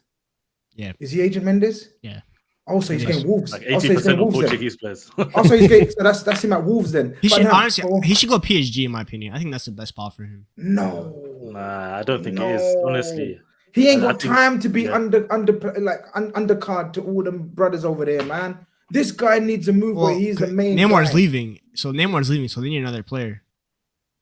Is Neymar leaving? Yeah, maybe in the summer. Yeah, Luis Campos is quick. But he can't. But my point being is he can't go back to Benfica. He needs to step up now and go to another level and shine. Because I rate the kid. I'm not gonna lie. I rate the kid very highly.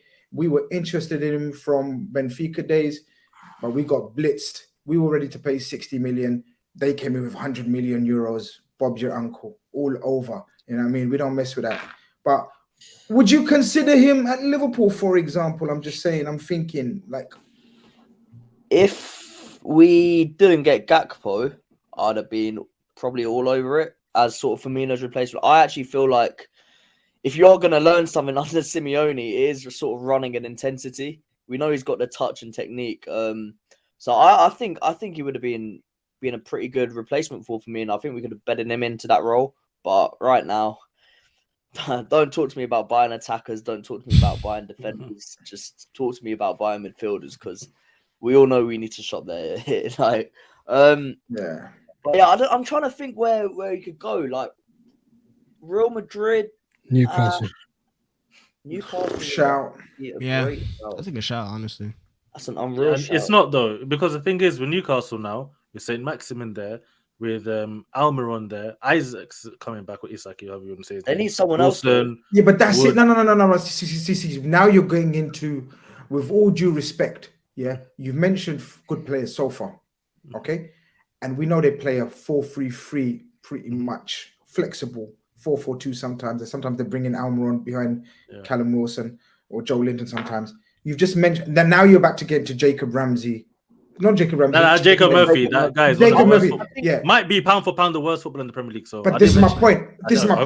So now you're going into the Jacob Murphy, and now you're talking about, I don't even know who the other striker or attacker would be. Even Callum Wilson. Yeah, look, England international, scores a lot of goals, but he's a central striker.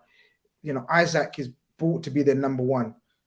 Joe Linton plays in midfield predominantly. He can, like today, he do a job out there. You're looking, say, Maximum, Almiron, and Felix behind an Isaac. Come on. You're making the team too nice, man. Have you just seen Newcastle? Oh, you're saying they're not about that life. You're saying they're not about that. The thing is, they could have Felix, Isaac, and Almiron, or equally Felix. I feel like could play off. He sort of can drift in off the right as well. I'd have him off the left, but he could definitely drift in off the right. So he's someone you definitely get in at Newcastle, because Sam Maximin, like one of the most exciting players I've ever seen, right? But this guy can't stay fit. Callum Wilson can't stay fit. If Almiron gets injured, who comes in for Almiron? Who's a natural replacement for him there? No one really. Chris Wood's probably going to go back to Burnley in the summer, and Isaac's been injury prone. So yeah, Chris Wood's. You know, the more we talk about Felix, right? The more I just think, right, wherever he goes, it could be like tough for him, like especially at the beginning. Positionless. Really, it could be positionless. He might just have to go to Chelsea and just join in with all of them. What do you guys expect from Felix though? Now, say he leaves, right? What is your expectations on him, whatever club he goes to? Is it to be that sort of world beater he was touted to be, or is it to be someone that chips in maybe 10, 15 goals a season and sort of, you know, like is obviously a talented player, but might not hit the heights that everyone said he could? Because look, he went for what, 120 million. Like there has to be some sort of expectation on the kid. Anyone want to take that? I'd say if you go, depending on what club he goes to, like if he goes to like a big 6 club, I think becoming like a consistent 7, 8 out of 10 player. Obviously, he's never gonna hit those Ballon d'Or potential that maybe people had. I think it's too long gone for that now, because of the position that he plays. He doesn't have a defined position. But just someone that becomes like a 7, 8 out of 10 player, like a top 3 player on that team, I think that would probably be the best that you could wish from him. No, can you screenshot this? Take a picture. We're gonna come back. Remember the time. Oh no. Remember the date. Remember the message. Yeah. 140. My family's in the building. Yeah, he's hyped up. He's just come back from Old Trafford. He hasn't even taken off his jacket and scarf. Can you ask who's Leslie? Is he his colleague? Can you tell us who Leslie was in the chat? Everyone's seen your picture on Twitter with Leslie. In fact, I'm gonna bring it up in 1 second. You talk. I'm gonna bring it up. But we're gonna remember this. Before we're gonna people smash up the likes, man. Come on, we're about to talk about Man City and Chelsea next. Massive, huge game. Shout out to Tommy Boy, new channel member. Big up yourself, man. Welcome to the family every time, bro. Your thoughts on Felix before we get into the Chelsea Man City chat. I like Felix. Honestly, he's like, the 2 games that impressed me most was last season. I think it was in the Champions League against Man United, where especially with Simeone's tactics, where he would be up there on his own a lot of the time. and he could hold up the ball quite well and bring others involved. And if he goes to a good team, and I advocate that he goes to probably a Newcastle where he can actually cement a place like a starter. Yeah, exactly. Yeah, cement a place for himself where he can become like the big guy. He needs to play like wherever he goes now. He can't be a squad member. Yeah, it has to. He has to. I think, how old is he now? Still young. 23, 24. 23. Yeah. So he can, especially being a Mendes guy, he'll get some sort of thing in his contract where he may leave if things don't work out at Newcastle. But yeah, Newcastle are up and coming, and maybe they can take the risk because they can take the loan deal, and if they don't make the Champions League, they can cut ties and go for some of the players that they go for. But yeah, this is Said. Lovely Leslie. Yeah, look, Leslie, it must be his dinner lady back at school when she's a Man United fan. You know what I mean? Big up Leslie, big up Said. Me and Leslie are happy, says 3 points. Joint third, he's celebrating joint third. Get out of here, man. Man United's always the ones that are coming up with joint third, joint second, joint first. Don't sleep on Man United, Joint. Joint third, he's celebrating joint third. He's gonna come for me tomorrow. Look, I'll respect this. I'll respect this if they beat Man City. If they beat Man City, you do whatever, do anything, celebrate. I like that. Yeah, I like that. In fact, if they beat Man City, you're probably looking for Leslie and shit. You know what I mean? Yeah, I'll be there, man. Yeah, you know what I mean. Big up Leslie every time. Big up. No, man. How we disrespecting Leslie? We're bigging up Leslie, man. Come on, man. People in the chat, man. Now, if we beat Man City, Bilal's gonna be singing "Glory, Glory, Man United" with me. That's what he's gonna do. Yeah, I'm there like RVP, man. but what's going on tomorrow, people? Because tomorrow is Man City Chelsea, right? Is it tomorrow? I think it's on Thursday. No, that's Thursday. Shit, Thursday. But that's the next big game. Like Spurs have got Palace. That's a bit of a dead. Do you want to touch on Spurs just quickly because Conte apparently is saying he might just leave. This is what I'm seeing now. Like, go on. If Palace win, Conte walks. I'm convinced. Really? So yeah, the wrong one. Leslie, Wagwan, Leslie, rise. Leslie keeps rising, man. But got Leslie. What you saying? Are you saying Conte will walk if Palace beat them tomorrow? In your opinion? Ooh, it depends. No chance he walks before a derby. I don't think he walks before a North London derby. No, he don't walk yet, man. He ain't quitting, man, before halfway the season, man. No, surely not. But he's a man who can flip like that. Yeah, exactly. Hold that thought. Give me some chat. I'll be back in 2 secs. He's done it before. Like if he doesn't get his way, especially now January is here and maybe he doesn't get the support he requires, you can see him doing something crazy like that. Especially if they get turned over at Palace. Now Palace can do that. They're one of those teams that from time to time can turn it on and give you a good hiding. And if they do, comes like a 3-0, 4-0, you can see that happening. Palace under the lights, Wednesday night. You know what? I'd be depressed if I was a Spurs fan. It's a bit like being a Liverpool fan yesterday, walking into Brentford, just knowing what's going to happen. Palace are going to be up for it. Spurs aren't going to have any of that ball. Kane's probably going to have about 5 touches in the first half, and they're going to hope for something to drop for them. And it's actually depressing because Conte, Mourinho, Nuno, back to back. Like at this stage, if I was a Spurs fan, I just want to see good football again. Because look, Conte's undoubtedly a top manager, but it's hard. It's hard for me, and I don't care. Like, I don't like you want to watch good football. You know you're going into a Spurs game. You know they're going to make it hard for a team, but this is on Spurs. To be honest, they should have just let Harry Kane go and rebuild with the money that they got from City. If they did that and then got like a progressive coach or manager that had a good philosophy, and then brought his own players to fulfill that, they could have been a decent team where they could take points of any big team. But they didn't do that. They went for 3 managers that were very similar back to back, as you said, and you've got a squad now that's just like all over the gaff. The thing with Tottenham fans, even the Tottenham fans that I know, like around me, I'm just hearing them talking to themselves, and they're like, tired of Conte, want him out, Enoch out, all of this sort of stuff. Like they've had enough. They don't know where to look, right? And it is the thing with Tottenham. They've had this golden period, right, where they've invested and look at the stadium they've built, probably the best in the country. Golden period? What? Wait. For Tottenham, this is called a golden period. What they've done, and he mentions the stadium. Yeah, like golden period. What? You guys are Arsenal fans, of either Arsenal fan here. Come on, let me. NFL come. Listen. Yeah, you know what? No, but for the history of the Tottenham and the standard of that club, right? They've had a good little run, man. When Harry Redknapp, he took them to a little good place, right? He took them, Gareth Bale, Inter Milan, all of that sort of stuff. That started a little bit something. Pochettino comes in, takes them all the way to the Champions League final. Of course, Liverpool do them in the end. But then, apart from that, everything in terms of the investment wasn't there. It got to the point where even Pochettino, the biggest probably yes man in terms of saying he was happy with whatever Tottenham were doing, because the team he had at that time were probably one of the best in Europe. The defense that they had, Vertonghen, Alderweireld, Dele Alli coming for MK Dons, Eriksen, Son, Kane, Dembele, all of these sort of players. They had a great team going there. But the thing with the team like Tottenham, if you don't build on it while you're hot, it's difficult to come back. A team like a Man United, for example, they can have 5, 10, 15, they could even have probably 40 years in the mud, but Man United will come back because it's Man United, right?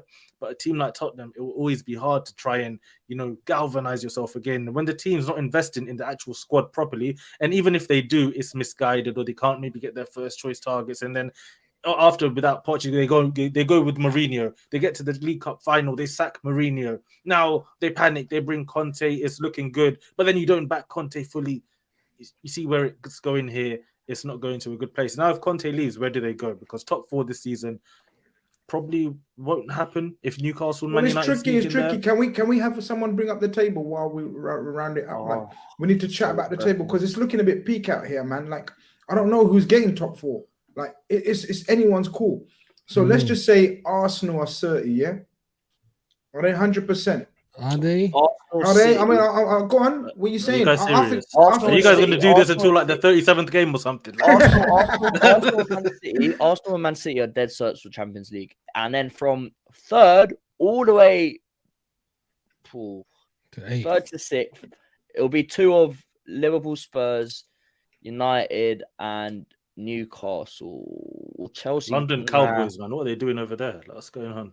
Yeah, I'm looking at the Zerbi because I was literally just about to say, can we segue again into De Zerbi and what's going on? Well, I was gonna first segue into we'll come back to that, but there was someone asking about where's this gone, man? Where's this gone? Are we gonna talk on Frankie? Are we gonna talk on Frankie?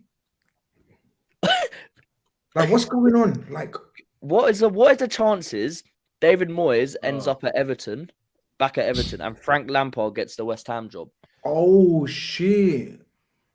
Lampard ain't. We mentioned my guy Griggy here. He mentioned Kariki. Take him to West Ham. Carrick's a better manager. Yeah, that's Lampard. Lampard did his job, man. Lampard did his job, man. He got me the point, at the Etihad. And then after that, listen, bro, Super Frank Lampard. But guys, make sense of this league, though. Yeah, football is a humbler. You go and get a draw at Man City, right? Brentford beat Man City, then beat up Liverpool, yeah? Mm-hmm. The circle of football is wild. Newcastle today, we see an Arsenal fight a draw, yeah? It's a wild season. Anything can happen. Super League. This league is a Super League. It's a Super League. Let's bring up that table again. Hold on. Let's bring up that table again, yeah? Look at this. No easy games in the Barclays. No, man. Are we really not talking up Brighton? And look at Fulham handling their business. Yeah, it's mad. But imagine Brighton keep McAllister. And look at Chelsea. My brother's Chelsea right there. Look at them. Yeah, I can't lie. If they lose tomorrow, it's peak for them. That's 19 points ahead of the top. That's mad. With the money that they spent. 120 million and 127 million for Enzo. These guys, man. They spent half of what Man City and United have in the last decade in one calendar year. Yeah, in a few months. I've not seen something like this. And even during the times they've been spending, I'm like, these guys are not level raisers to what they had even the It's season not. before. Like, I don't understand where the money is going. It's like it's a prank on Chelsea Football Club. I don't know what's happening. It's shocking, to be honest. When you see the strategy, you don't see a strategy. You just see, that player's good. There's a lot of noise around him. Let's go for him. Oh, that player is going like Endrick is Real Madrid are going after him. Let's try and go for him. I don't know where they're going. If we get new owners and we get that kind of level of backing, I hope so. And then we can be happy. But Chelsea, I was going to ask a question. I was talking to myself the other day, and I was As like, you do. in football, in the toilet, right now, like I'm looking at Chelsea's transfers, and I feel like I know Chelsea. Todd Bowley's come in, and things are a bit. He doesn't know football. Let's keep it real. The structure's not there. But I look at football right now. Are there many top players? This is my point. For the money that's in the game, for the prizes I'm seeing of players, like, I feel like the level of players, it's not like they're like a lot of really good players, but there's no like top. I don't know. It doesn't feel like 10 years ago, right? Are you talking about like transfer prices, like in terms of Enzo going for like 120 mil? It's not just the prices. I mean, just the quality of the players in general, in terms of the actual top players. Who's world class through the team? For me, Thiago Silva has been one of the best centre backs of the last decade, hands down. I'm talking, he's a classic centre back. I rate him that high. Yeah, Koulibaly's been a wonderful centre back. But are you really telling me these guys at the age of 38 and 34 or whatever, 33, are you telling me they're relying on these? Now, they brought in younger centre backs, Fofana to carry on. They brought in, obviously, who they just buy now? Badiashile for Monaco. Kall so they're looking. Who? Cucurella cost 60 million in the summer. Forget Kall, man. That's just Chelsea hype. Youngsters. Yeah, forget me. He's going to end up at Vitesse Arnhem. Yeah, forget me. Yeah, he's a good player. Cole will. I'll take Cole on my club as Lissandra deputy. No, but you get my point. They have to obviously prepare themselves for the future, so they're buying in young centre backs. But this is going to take time. And like Reece James can't stay fit. They got Azpilicueta, 40 years old, huffing and puffing on the right. They've got Cucurella, 60 million. They got rid of that bum Alonso. He's giving out random penalties to Barcelona in the last minute. He's dumb as well, right? There's a lot. They've spent a lot of money, but there's a lot of money to be spent still. Like I agree with Bilal. Like there's a lot of money there, but there's a lot of work there. There's a lot of work, and the problem is, think about when Roman first came into Chelsea, that era of football, right? Think about the players that he's bringing into Chelsea Football Club, the names, who Makalele is. I know, like the guys like Shevchenko didn't really, hit the like Drogba. All of these sort of players that have come into that team and the levels that they're at, right? I feel like with football right now, I don't know what it is. You can spend money 100%, but I think the most important thing now, they're seeing it with the Brightons, you're seeing it with the Brentfords. It's about picking players who are great for your system, who are great for exactly what you want them to do. That's more important than the big name. And if you look at that Mourinho team, though, if you look at Chelsea, actually, like early 2000s, late 90s, that's when they started getting in big names like Vialli, Desai, all these guys. But when Mourinho come in, the only real big name that really came in was Makalele. Drogba was sort of this guy who's balling out at Marseille. You had a young Ryan Robben. You had Good Johnson. You had Damien Duff. You had Carvalho from Porto. He brought in Thiago from Porto, I believe. And then he developed like his English core, like Lampard, Joe Cole, 100%. Terry. That was very crucial. Wayne Bridge. Yeah. So I think like the annoying thing about Chelsea is that they could finish 10th, right? And Chelsea's that club that can finish 10th and next season just be like, oh, okay, we finished 10th. Because we're Chelsea, we're such a bizarre club. Oh, we'll finish 10th. Next year, we'll win the Champions League. They're that sort of club where, like, they now have a reputation that I feel like other clubs can't finish 10th or, like, outside the Champions League every 3 or 4 seasons because they don't really have that spending power. Like Chelsea still, they can afford to make mistakes.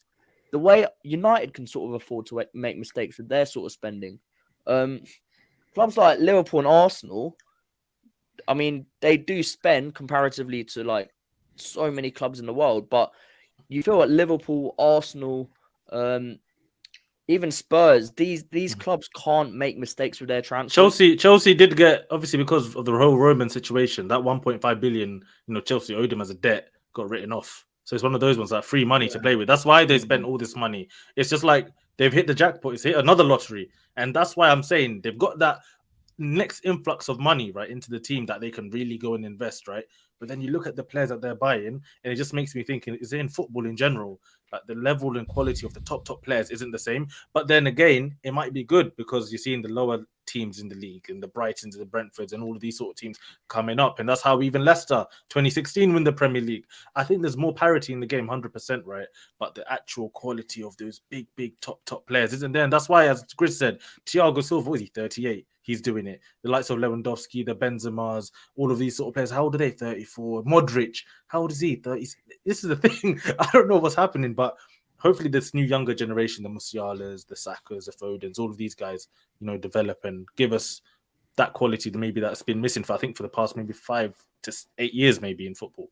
I think there's a gap, isn't there?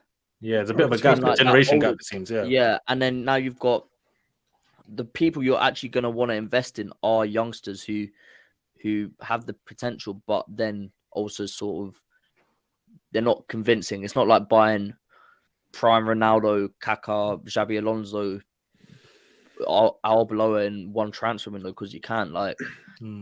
As we talk about investing in young players or players that are worth their value, we're going to come on to. We should have stuck with Chelsea and then Man City talk about it, but we have to mention Brighton today, people. Before I do that, I need the last final request for likes, people. Yeah. I'm hungry. I'm hungry for likes. That's what I got right now. You know what I mean? Like Liverpool ain't giving me Liverpool ain't satisfying my hunger, man. You know what I mean? So likes will satisfy my hunger. So smash up those like buttons before we come to the final fixture.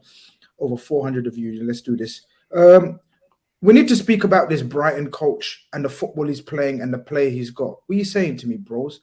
Like, no beats, bro. Come on, talk to me about this guy. This guy is taken over Brighton, and it's like he's held that form, he's held that heritage, he's held that style. He's had a couple of bad results here and there. Expected. Brighton we're talking about, man.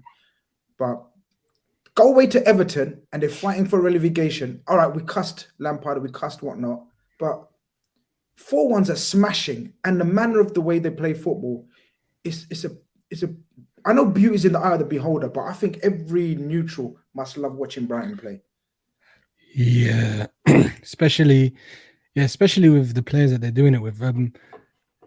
This proves, like Potter and these guys playing the type of football that they do with so-called inferior players or players that were unknown.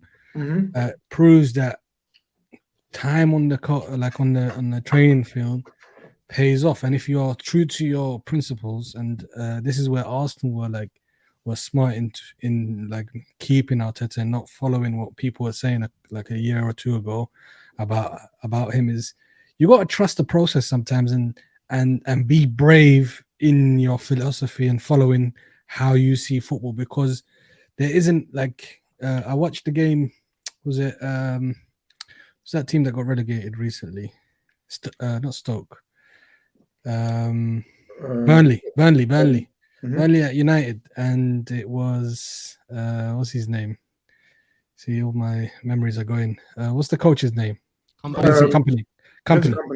Yeah, Company completely with roughly about the same type of players were playing football that was unrecognizable to Burnley. They were playing on the floor, quick passes. Through balls that you would have thought.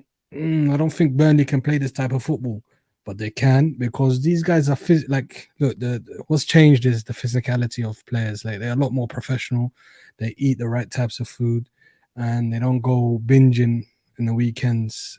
So they stay fit, and if you can keep that, you can keep the physicality. You can then start to express yourself, give confidence to these players, and.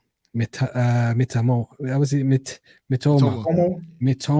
looks like what we thought we'll get with Minamino. He's very, very direct guy, man. I love his dribbling. I love how he been slowly introduced into the Premier League, and now he's showing his quality. He scored a quality goal against Arsenal today. He scored another quality goal, and they've got like these little gems, Gross, March that you think that are like, you know, not so glamorous, but they produce, man. They produce, and this Ferguson guy, whoa, might have like a new 18 years old too. I don't know about this guy, man. People need to speak on this New guy. star boy. Go on, Yeah, talk he's to me. 18. He's 18. He looks like he's 23, 24 already. Yeah, he's built, man. And we all know what Brighton have been lacking the last couple of years has been a striker, because their XG numbers are through the roof. And it seems like this guy, I think he scored against Arsenal before today. That's probably the first time we've seen a Brighton striker scoring back-to-back games. But De Zerbi is arguably top 5 tacticians in the league, in my opinion. He's phenomenal. And I think Potter, he was very versatile. I think his versatility might be his downfall in the end. But with De Zerbi, they have a fixed system. And he's come in and he's made sure it's kind of similar to Potter, but obviously he has his own stuff. And he's just been cooking with them. The midfield's phenomenal. Obviously, we all know who Moises Caicedo is. Everyone here knows him. Sarmiento is a good youngster. He left from Benfica last year, I think, and joined Brighton. Pascal Gross is very underrated. Matoma, Bilal knows how much I love Matoma. I tweet about him every single day. That guy's an absolute baller. Only 3 mil. That's how much he costs. 3 mil. Talk about elite scouting. Solly March's left foot's wonderful. That hurts. Even Estepan, you know, Villarreal yeah. played Liverpool. Estepinan. Bro, he played against Liverpool, and you know what I mean? He played really well. I know we eventually got through and won, but he stood out the way he handled Mohamed Salah. But Brighton, we must move on. We could talk about them, and you're right. All those players you mentioned, Moises Caicedo, of course, Liverpool's #1 target this January window, I repeat. But whether we can get it over the line, let's see where I go on with that. But this Ferguson brother, he's scary. You guys are going on about him. I was gonna, Bilal, you changed the line. I was gonna ask Omar, certain brother who. Yeah, look at that. No help. I mean, I don't know, man. What's he doing, man? Like, was it like 1 season wonder, 1 month wonder? What was it, man? What do you mean? Look at that. And a yellow card would have brought the rating down. He was probably Everton's player of the game. Gray only got it because he scored the goal. Look at that. No help. Alex Iwobi, man, bless him. Fair enough. Arsenal could do with someone like him, to be fair. Get out of it. Arsenal moved on. You're a mute, Bilal. You're a mute, Bilal. I'm back. Yeah. Basically, all I was saying is bring back my boys, man. Iwobi, Willock. No, you're not doing that. No, you moved on to another level. Yes. Willock, I would have definitely kept though, but he was good today as well, man. Messi FC says Jude covering Trent like Hendo did Klopp out. Bro, Messi FC, man, you need to fix your head, man. Like in the future. That's so confused, man. Like, who's that in the picture? Virgil. Yeah, it looks like Virgil. Yeah, Virgil. Okay. Oh, that's the best super chat of the day. Yeah. Dinesh says we playing bad, but we still in the Champions League. If we buy midfielders, we can beat Madrid, bro. I'm looking Wolves in the FA Cup, and you're talking about Madrid, bro. It's peak out here. I'm not even looking forward to going to Brighton. I'm hiding now because I'll ask for Real Madrid. Yeah. No, you was so hyped. I remember we done the draw, and you was so gassed about Real Madrid. I felt like kicking you off the stream and blocking you on all my socials. This year, I'm watching Pep. Man City. Yeah, they've got to win this Champions League. It's literally set up for them to win this. I'm coming for these guys, Man City fans. If you don't win with every year is City's year. Every year they're favourites, man. You bought a machine. You bought a machine specifically for the Champions League. Like, you're still gonna win the Premier League. Like, Billal's happy and excited. No, they won't be winning it. We're winning it. I said it today. No, we're winning. Don't worry. You want them to go far in the Champions League so they take their eye off the Premier League. That's what you want. Listen, I think they're more set up. Have you watched City? If you can talk about Man City, right? They're nowhere near as fluid as they was last season. I think they're actually going to be way better in Europe just because of Erling Haaland, right? And the way they play, they're not as threatening the way they used to be in terms of, De Bruyne has gone false 9, Sterling's here, Jesus is who knows where everyone is. Now they've got an absolute striker up front. In those knockout games, 2 legs, semi-finals, finals. Man, I think Erling Haaland's going to turn up, but we'll get to that when it comes. Eurostars, all of those shows will be coming. Oh, yeah, man. We can't wait, man. The hype's back. Can I jump on this comment before Bilal? Is that okay? Yeah, go on.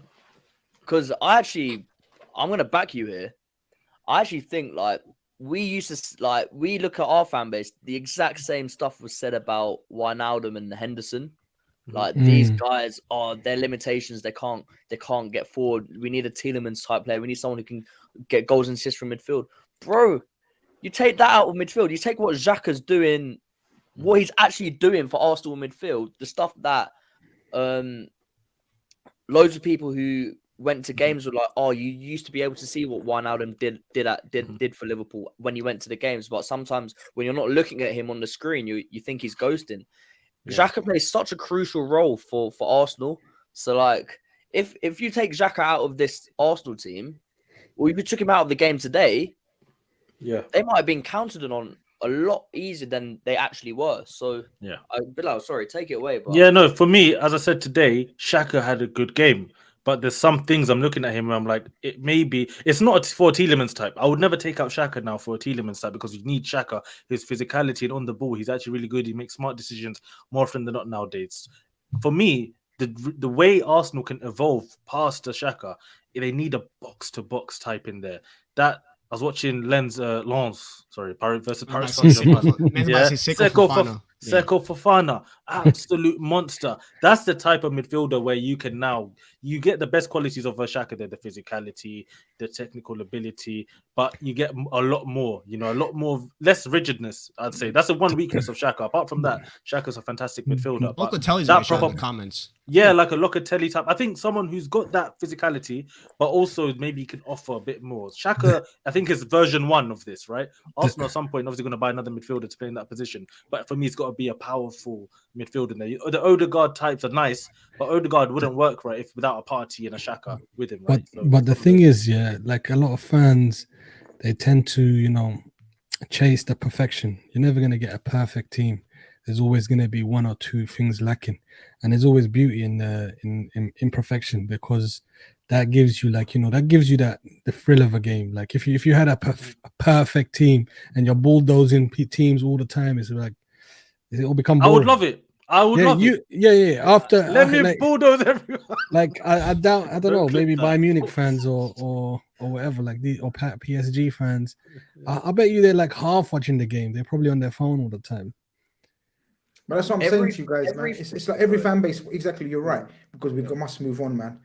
Every fan base wants that perfection and dream, liquid football, aggression at the same time. Come on, there's very few that have everything. Like you could argue the Real Madrid team, the Modric, Casemiro, and Kroos was a blend of a bit of everything. There's very few midfields that are perfection.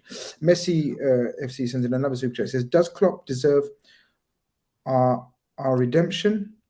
A redemption. I beg your pardon.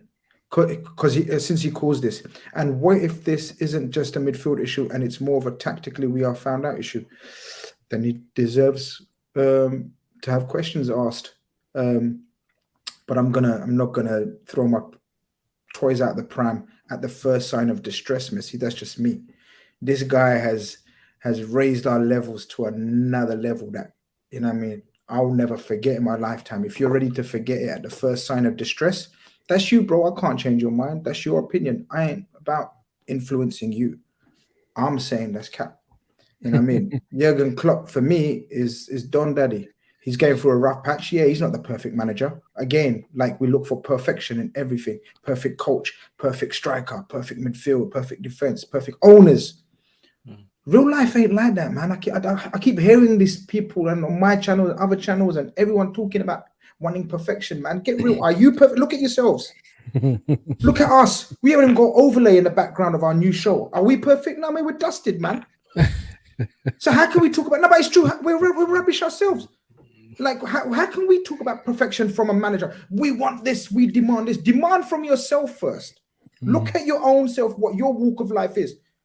Like all of you, man, as well. All of you, man, here, Omar, Michael, are you guys perfect in your job? What you do? Is there perfection? Come on, man. Get real sometimes, man. There's demand for perfection just because our face is on a screen and we think we're entitled to say, yeah, this, otherwise he's out. It's so easy. Man. It's so easy for us to nitpick everything, man. Like you can nitpick, you could criticize absolutely everything and everyone in football for something. So like Klopp, just one thing on this whole point of thing about Klopp and his sort of tactics, and people say, oh, Klopp doesn't know what tactics are like. I actually find that so disrespectful. You don't win the stuff he wins. You don't sort of do the stuff he does in football by just being someone who acts like a cheerleader, who like hugs people. players and sort of slaps them on the bum and says, "Oh, don't worry, we've got Origi." Bro, this guy is. Bro, this guy brought minds from nowhere, promoting. Yeah. This guy, Dortmund, took over Dortmund and fucked with a juggernaut called Bayern Munich. And not only F with them, he beat them. Not only F with them, he beat them. I don't know, how would you describe that? That's like, how would you describe that? That's like Lille or Nice. Yeah, like Lille or Nice regularly messing with PSG at the height of PSG. You know what I mean? Like, you can have a one-off season. This guy, while he was there, messed with them. And then he took Liverpool over, who were in a worse situation than we are now. So, we were all crying. Liverpool fans, obviously, Michael and Billa and every other man is laughing. He took over Liverpool people in a worse situation, with less money, with more or less, even more. Well, they weren't still new, novice owners. This guy rose up, and are you saying he just do it? Yeah. He just like fluked it here, fluked it there, hugged a few people, high-fived a few people, cheerled the crowd, and we're saying he ain't got tactics. Yeah, get out of here, man. Get real, people, man. That's my opinion, but I'm gonna say it with my chest, and I'm gonna back him until I can't back him no more.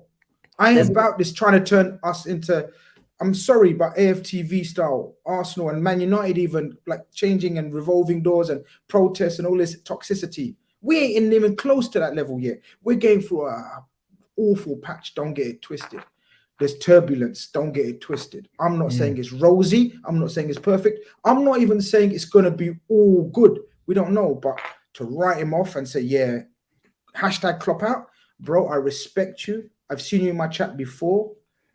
You send in a super chat as well. I have to respect you, but I have to dish your opinion. That's just me. I have to dish that opinion. You got to look at the way fans have become very, very fickle, and social media has probably played a part in it. Is this time last year we were clamoring, Klopp, sign a new contract, please don't leave in 2024, wherever his contract was ending.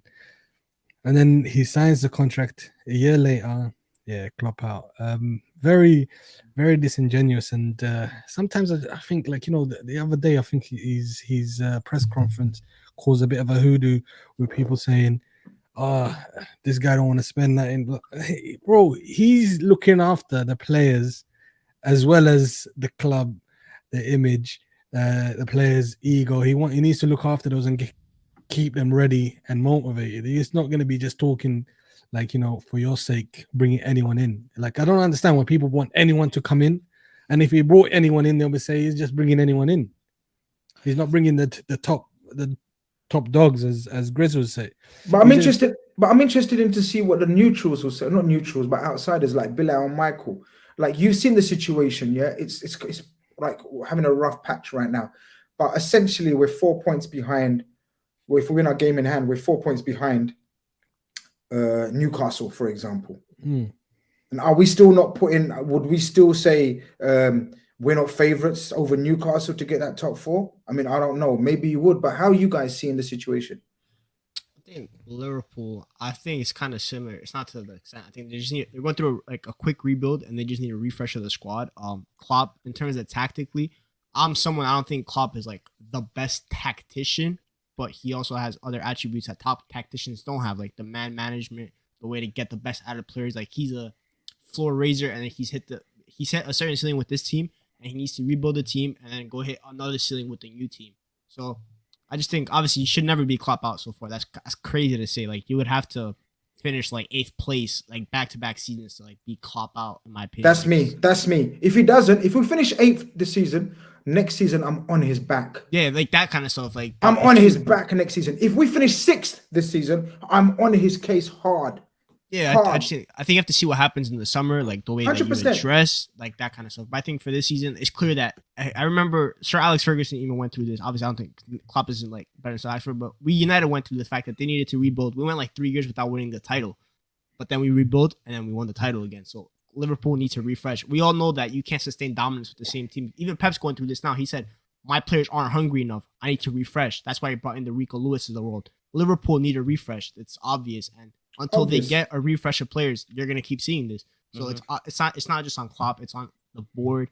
Players need to get that hunger back within themselves. Start actually playing, like start acting like them that they used to be. So I wouldn't just place all the blame on Klopp.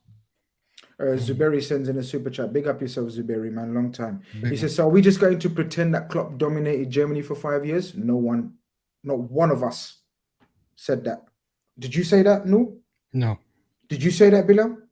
No, I don't think anyone said he dominated Germany for 5 years. I said he effed with the biggest club in Germany, which is a juggernaut, one of the biggest clubs in Europe. Dortmund ain't that people. He brought minds out of nowhere.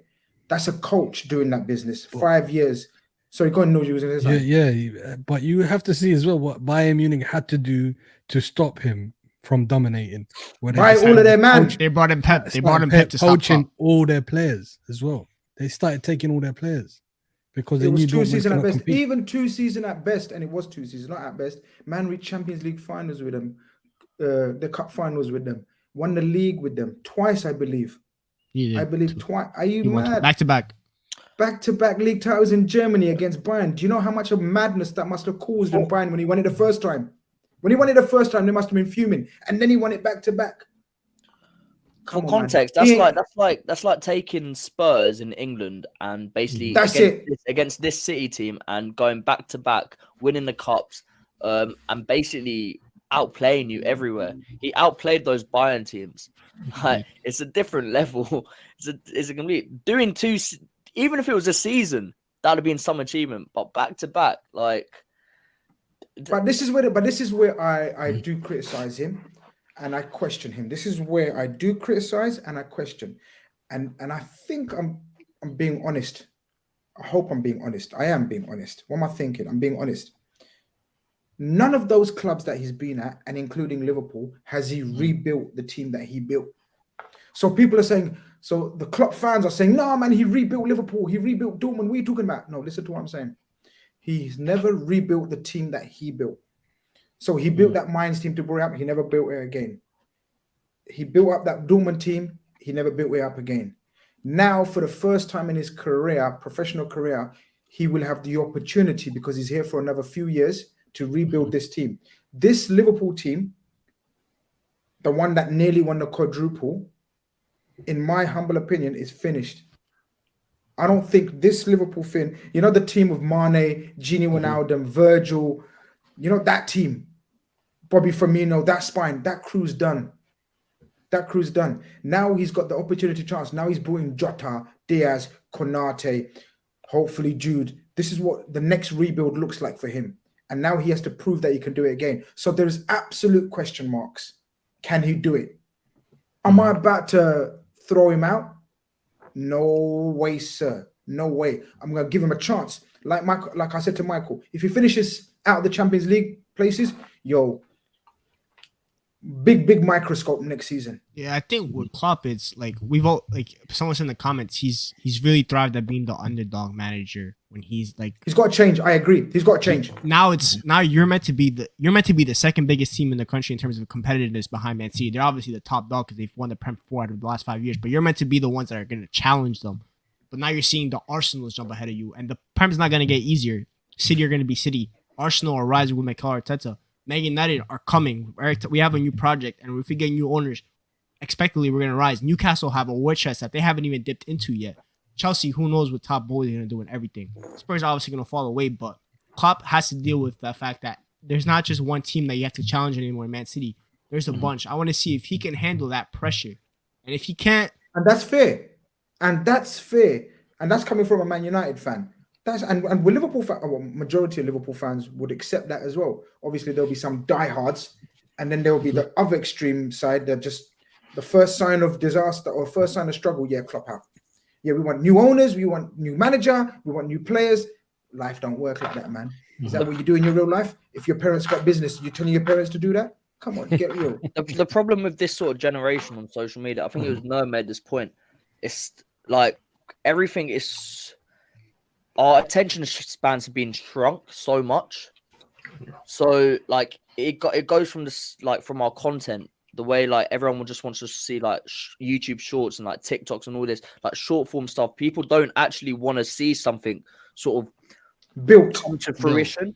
Mm. And I don't think you can call Klopp sort of rebuild a flop or say that he can't rebuild a team until you see him actually fully turn over this team, because there is still a lot of this team is we've signed one senior midfielder in 4.5 years. So you can't tell me you've rebuilt that midfield, because this is the same midfield that was there 4 years ago. You've got a couple youngsters in, and you've got Thiago, right? So if you want to see a rebuild, see what he does in the summer, see how he rebuild in the summer, and then, like Grizz says, judge from there. So have a bit of patience. See the process. If you want to trust it or you don't want to trust it, that's up to you. But at least see the process before coming to a conclusion.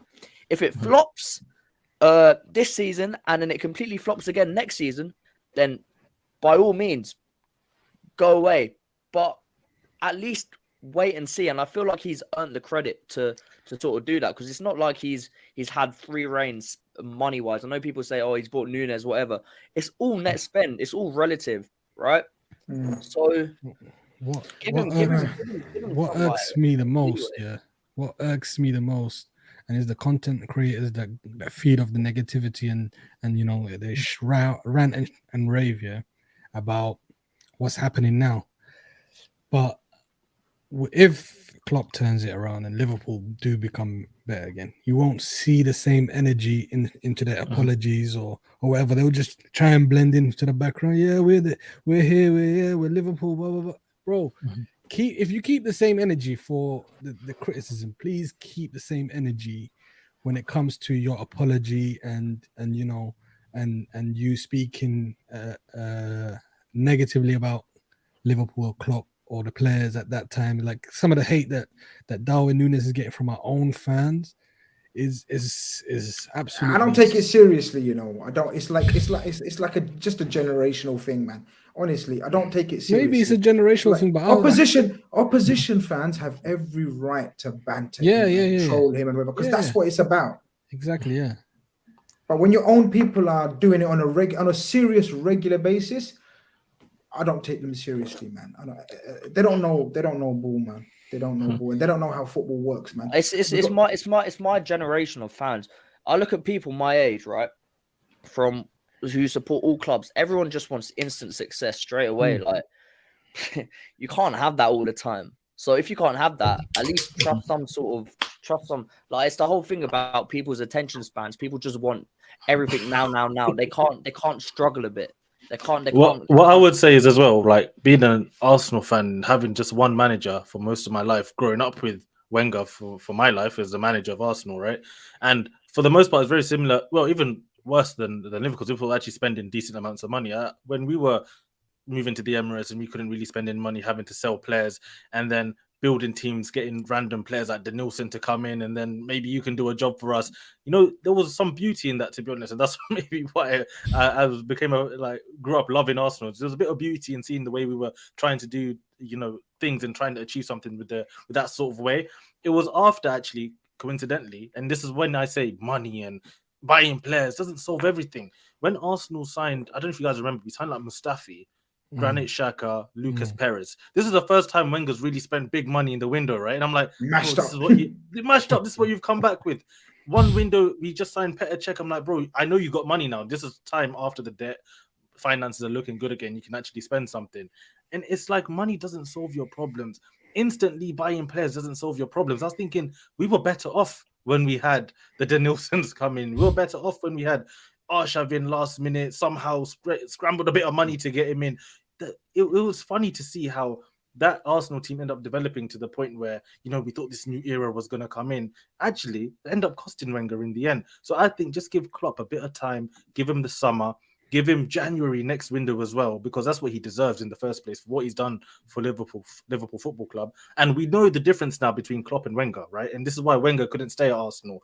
Klopp has proven that he has a system that works in modern football, right? It works. When he has the players in the cogs, everyone working together, the 4-3-3. We've seen it working properly. If a Caicedo comes in and he can play box to box and do everything and bring back the energy of Liverpool, then we know what Klopp can do. The thing with Wenger, we had no hope towards the end that he could actually keep up with the demands of modern football. The guy was 70-something. Like, we didn't, it's one of those ones, time's gone, but with Klopp, there's still hope that if you give him the players, he's going to come back and show us what he did just last season.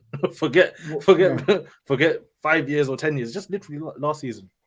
We're going to wrap it up now. The last super chat of the night says, Jay says, Grizz, I love you on the Big Six. I'm a Spurs fan. But let's be honest, Klopp would be a downfall without investment. He's done so well, by the way, against the Manx. Look, as I said, if he gets the investment that I believe he's going to get this summer, and we're still not back to our level, then yeah, questions will be asked, and rightfully so. Right now, I don't think there's any basis for these questions to be asked. You can ask them. I'm not saying don't, and you're not allowed to. You're allowed to, but I don't think it makes any.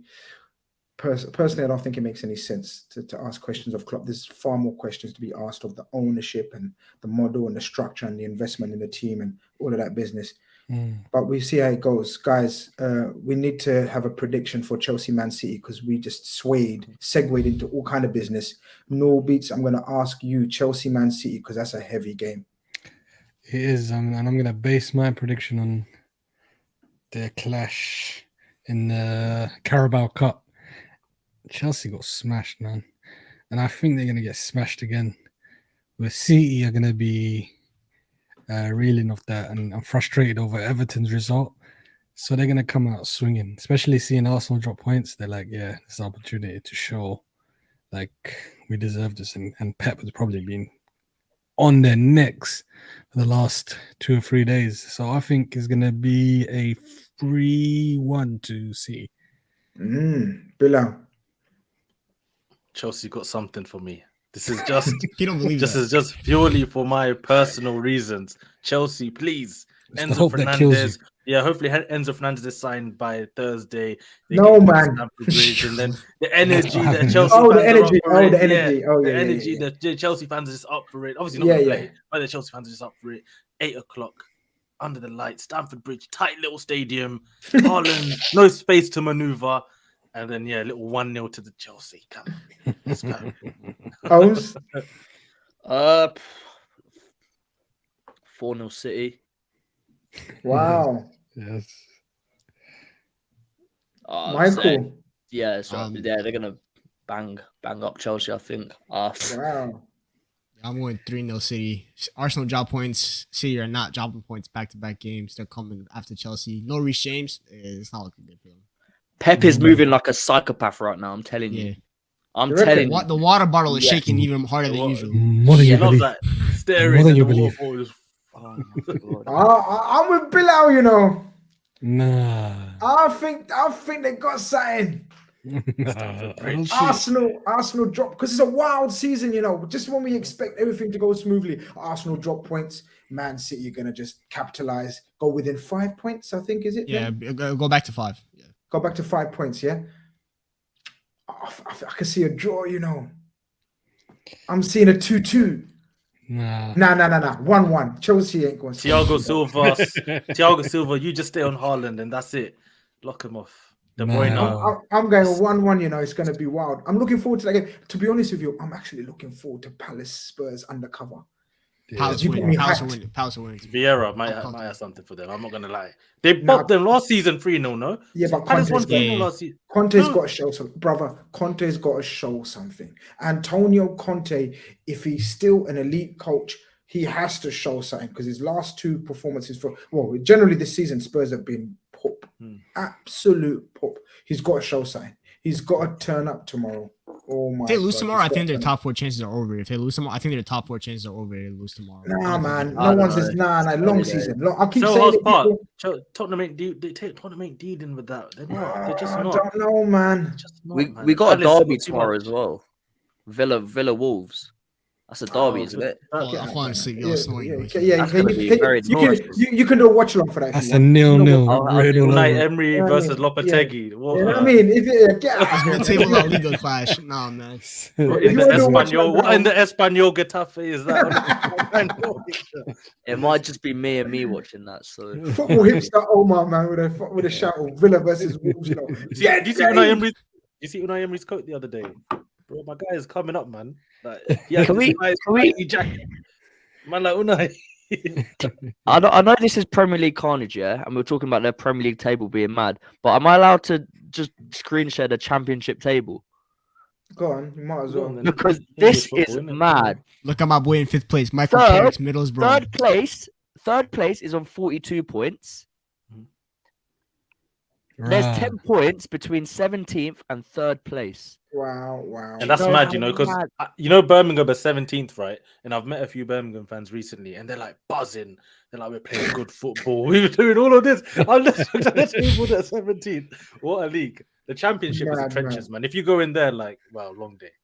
Real hard. 24, 25, 26, 27, 28, 29, 30. Damn. Yeah, that's... Yo, listen, you're ruining my flow, man. This is Premier League Khanage. You ended up talking about Wolves and Villa, right? And then the Championship. Like, you might as well talk, like, get out of here, man. Listen, Premier League Khanage, episode 2. I don't know if we're going to try to remember the numbers of episodes. We might do a thing. Let's try and do episode 2, episode 3. Let's try to see how we can get. You can put it in the title. That way you will always remember. Yeah, Mr. Null Beats with the knowledge as per. Premier League Khanage, episode 2. We out here. Peace. Thank you. Like on your way out. Take care.